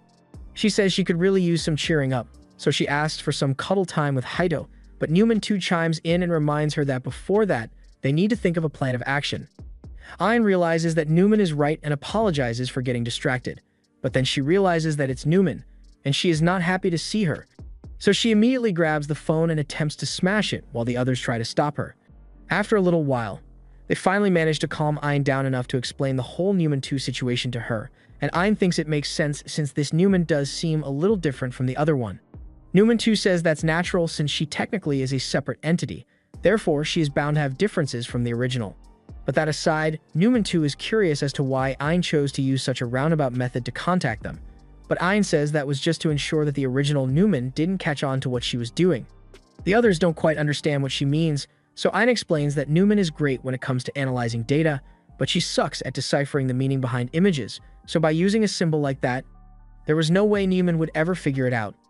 Ain left those symbols at locations where she believed those who hadn't been hypnotized would see them, but Toya was the only person to respond, so she can only assume that, including Jubei, they are the only returners who aren't under Newman's control. Haido says that just means they need to work together to stop Nightingale no matter what. But while Newman likes that they are motivated, she asks if Haido actually has a plan on how to accomplish that. But Haido isn't too sure about that. To start with, Newman says they need to decide on a leader for the group, and Ain thinks Newman should do it since she's the smartest in the group. But Newman tells her she's just an AI running on a flip phone right now, so the best she can do is provide counsel. As for who she thinks should be the leader, Newman suggests the title should fall to Toya since he was the one who discovered her activation conditions, and he was the one who deciphered Ain's message as well. Ain doesn't like the idea of letting Toya be the leader since she hasn't interacted with him much, but the others say they would be happy to follow his lead, so Toya officially becomes the team's leader. Toya doesn't seem all too confident about the idea of leading this team, but since everyone has so much faith in him, he agrees to do it. However, he tells them they are going to have to give him some time to come up with a proper plan, and Newman offers to help, so he puts her in his pocket. While Toya is walking down the hall, Minami comes up to him and asks if he is interested in finding out about the true nature of the petals of reincarnation, but Toya doesn't really care about that, so he turns him down. Minami rephrases the statement and tells Toya that they may have found a way to take out the Forest of Greats along with all the other returners, and that sounds pretty important. Toya agrees to go with Minami, and when he arrives at the lab, Minami explains that he apparently smashed some branches of reincarnation at one point. Toya is shocked to hear that since he thought those things were practically indestructible, and Minami confirms that they pretty much are. When they were first recovered, he initially tried crushing, exploding, and burning the branches, but nothing seemed to work, and in a moment of frustration, Minami grabbed 2 branches and threw them on the floor. By chance, the 2 branches happened to strike each other, and when that happened, they both shattered into dozens of tiny little pieces and turned into petals. Minami then repeated the same action with another pair of branches, and the same thing happened again. This confirmed to him that the branches could indeed be destroyed, but the question of how the branches actually work still remained. At first, Minami thought the branches might hold infinite energy, which is what allows the returners to use their physics-bending talents, but upon further investigation, he discovered that wherever returners fought, the surrounding matter would always end up losing its integrity, and that led him to believe that the returners must be getting the energy for their talents from the matter itself. If that's the case, then maybe the petals that are spread around are what allow the returners to gather the necessary energy in the first place. Toya asks what any of this has to do with Minami's plan to defeat the Forest of Greats, so Minami asks Toya if he has ever wondered where the petals disappeared afterward. While they were holding Nostradamus, he left them with a prophecy, stating that the petals have their flower, the flower has its branch, and the branch has a tree, but it all came from a single seed, and if they can find whatever this seed is, then they may be able to take out the returners once and for all. To that end, Minami asks Newman where she found the branches that were kept by the Forest of Greats, and Newman says all of those were just collected from the sinners they killed. Minami is disappointed to hear that since he was hoping she would know whoever is creating all of them, but Newman had never even considered the idea that the branches might have been created by someone. They don't know for sure if there's someone making the branches or if they just occur naturally, but if they can get to the core of reincarnation and destroy it, that should get rid of all the returners. However, To do that, they'd need to run more tests with the branches of reincarnation, and they currently only have 2 left, which is nowhere near enough. Thus, Itsuki plans to hunt down the rogue returners and take their branches of reincarnation so they can perform tests on those as well. Newman tells him that a plan like that is reckless, since even if those rogue returners aren't as organized as the Forest of Greats, they are still returners. So there's no way Itsuki's men will be able to defeat them, but he's already well aware of that, which is why he intends to send Toya and the others out to defeat them instead. Toya is shocked by Itsuki's brazen demand and asks him if he really thinks they'd just put their lives at risk like that. But Itsuki reminds him that he still has bombs around the necks of his friends, so this isn't really a request. Newman says they might as well just start digging their graves now, because a mission like this will inevitably lead to their deaths. But that's exactly the point. Itsuki says it has come down to either humanity or the returners, and considering everything Toya has been through, he is sure he must understand which is more important. Toya is a little conflicted, but he ends up agreeing to go along with the plan. However, when he relays that to the team, Haito can't believe it. She refuses to accept that Toya expects them to eradicate all returners, including themselves, with this plan. She asks why they can't just take out Nightingale and save all their friends. He can't seriously expect them to just kill everyone when he knows firsthand that they all have their own goals and aspirations. Ain wants to believe that Toya is just pretending to go along with Itsuki's plan to buy time to come up with a different plan, but Toya tells her that's not the case. He looks dead inside as he says this, but he tells them that he really is serious about exterminating all returners because, after gaining talent, he realized that the ordinary frightened humans didn't sign up for any of this and were dragged into it through no fault of their own. So all the blame rests squarely on the heads of the returners, and the only way to fix things is to get rid of all the returners, including themselves. He isn't going to try to justify this morally since this was a tough decision for him, but he now believes that talent like this is meaningless. And hearing him say those words really hurts Haito because she thought if anyone would understand her obsessive need for talent, it would be Toya. Yet now he's standing here telling her to throw it all away. She slaps Toya across the face for breaking his promise to her, and in a fit of rage, she activates her powers.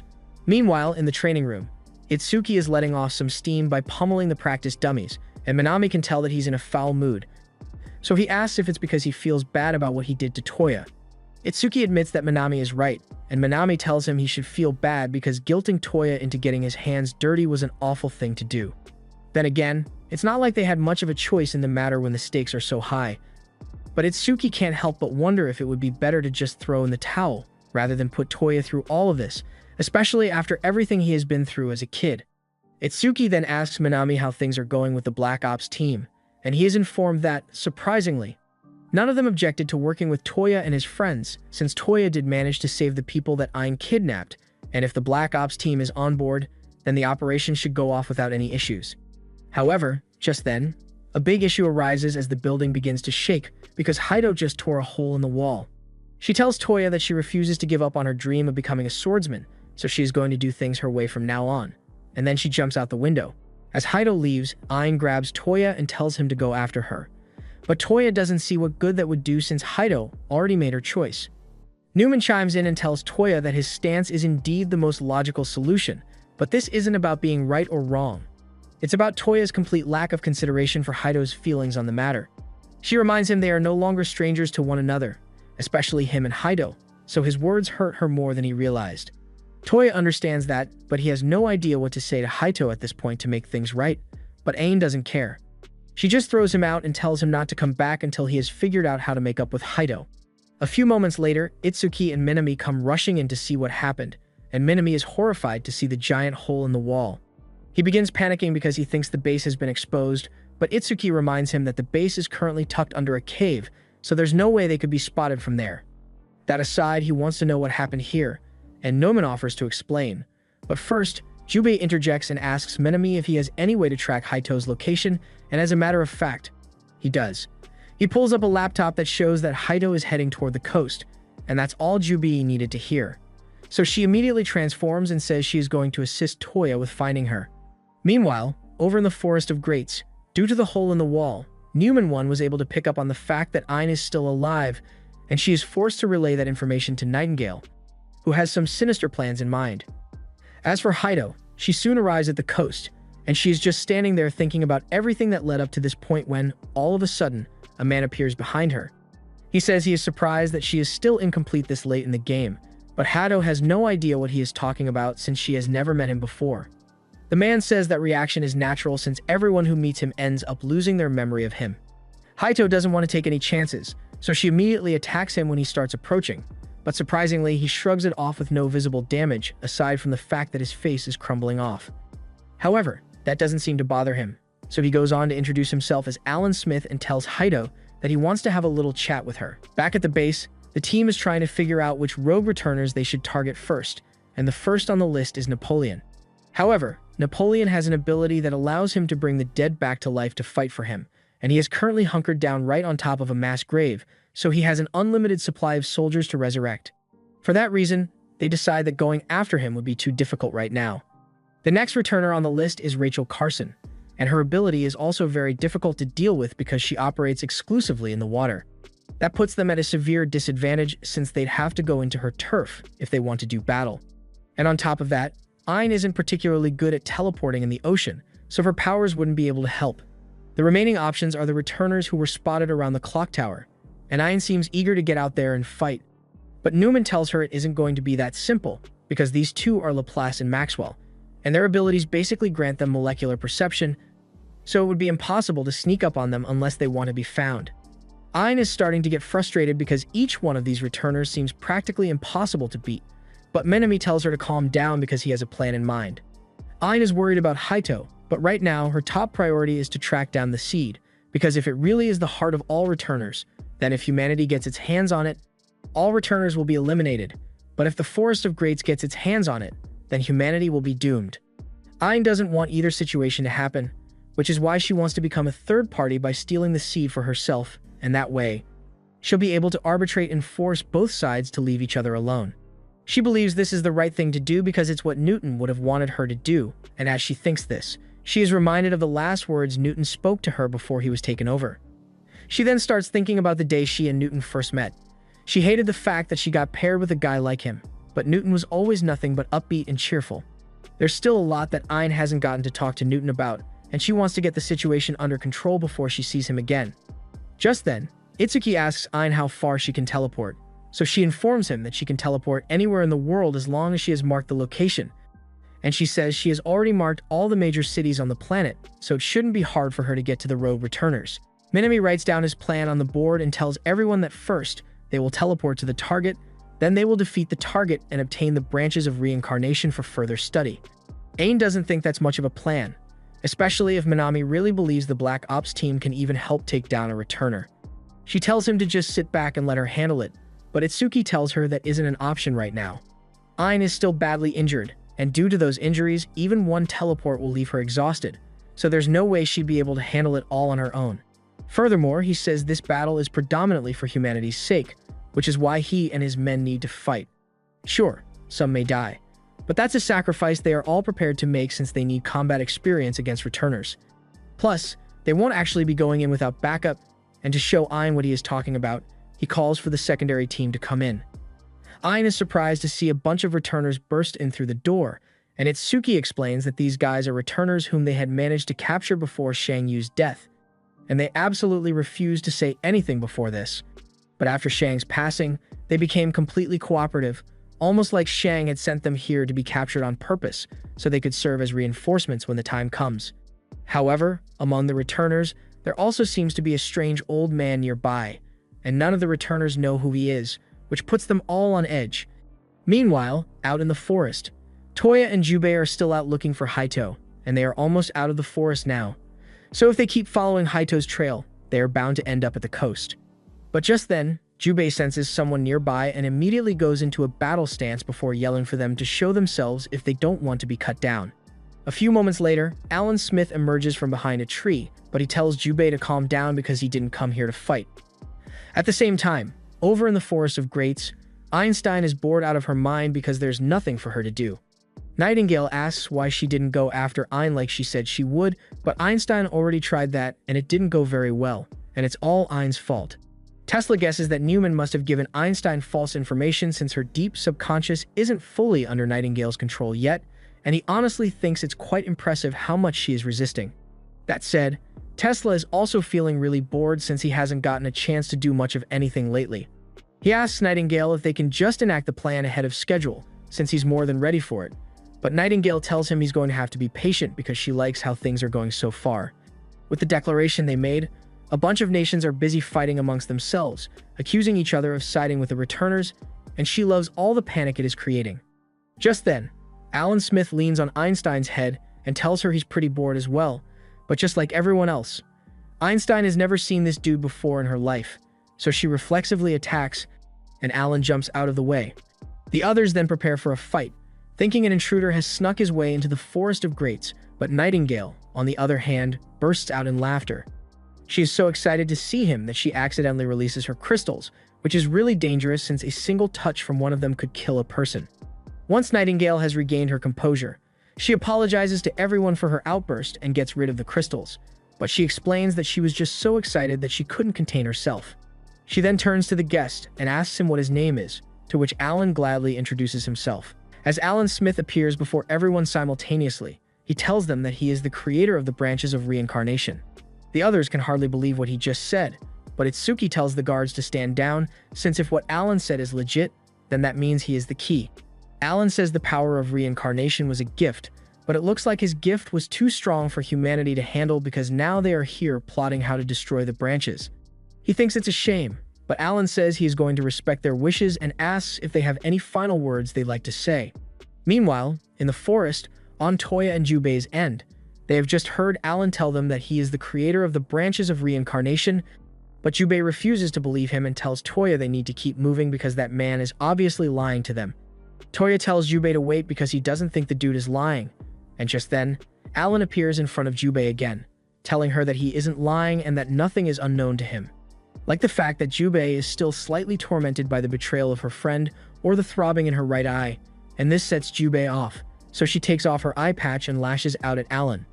At the same time, over in the Forest of Greats, after Alan introduces himself, the other returners are a bit puzzled because they've never heard a name like that before, so they ask Nightingale how she knows him.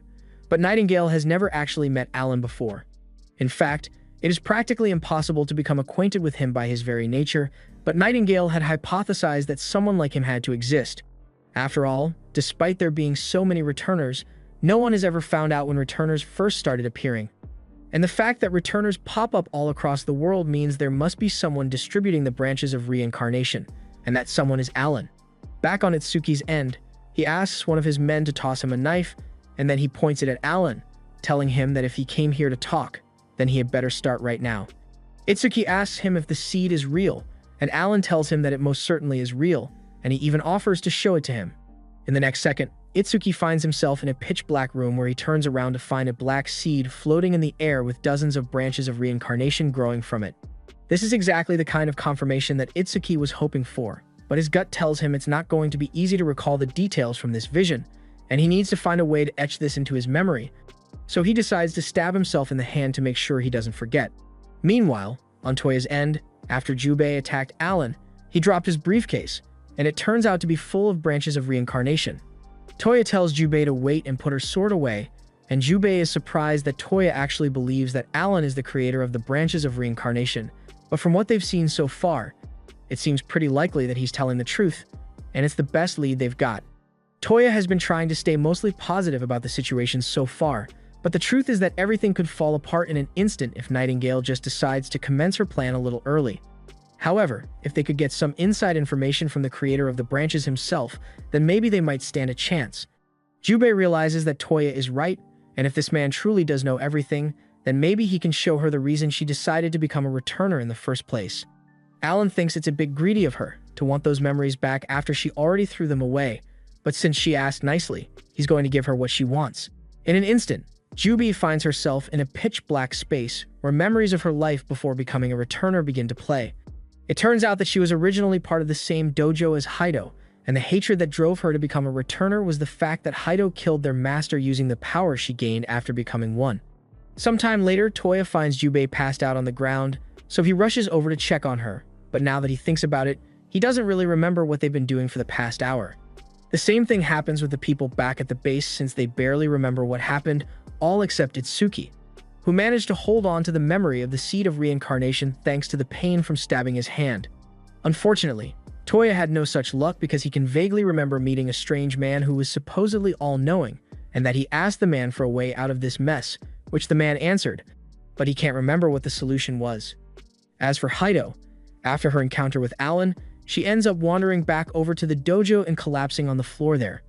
Nightingale's memories of her interaction with Alan are also erased, but the fact that she has no memory of the last hour confirms to her that her hypothesis about someone like Alan existing is correct, and that her plan will go off without a hitch. Anyway, she says it's time for her hibernation, and she warns the others to stay away from Ian and the others since there's something she's a little concerned about. Back in the forest, Jubei finally wakes up, and Toya is relieved to see that she's okay. Toya tells her he contacted Itsuki and the others, and they said something about confirming the existence of the seed and meeting a faceless man, but he doesn't really understand it. Jubei is surprised to hear him say that and asks if he doesn't remember speaking to Alan a moment ago, but Toya has no recollection of what happened at this point. Jubei, on the other hand, still remembers everything, and she believes Alan must have left her memories intact because he wants her to confront Haito, so that's exactly what she plans to do. She leads Toya through the forest until they end up at the old dojo, and inside, they find Haito. Toya is glad to see that Haito is alive, though he doesn't really know if she's okay since she looks like she's transforming again. He asks if she's willing to talk to him right now, but Haito apologizes and tells him she has lost the will to keep going. She had deluded herself into thinking she needed to become strong so she could earn her father's approval, but the truth is that her father died in this very dojo, and she was the culprit. Jubei tells Haito that if she has really lost the will to fight, then she won't mind if she lops her head off, and Haito says that if it would make Jubei feel better, then she is free to do so. Toya tries to talk Jubei down because she can't seriously be thinking about killing Haito, but Jubei wastes no time and kicks Haito to the ground before raising her sword to finish her off.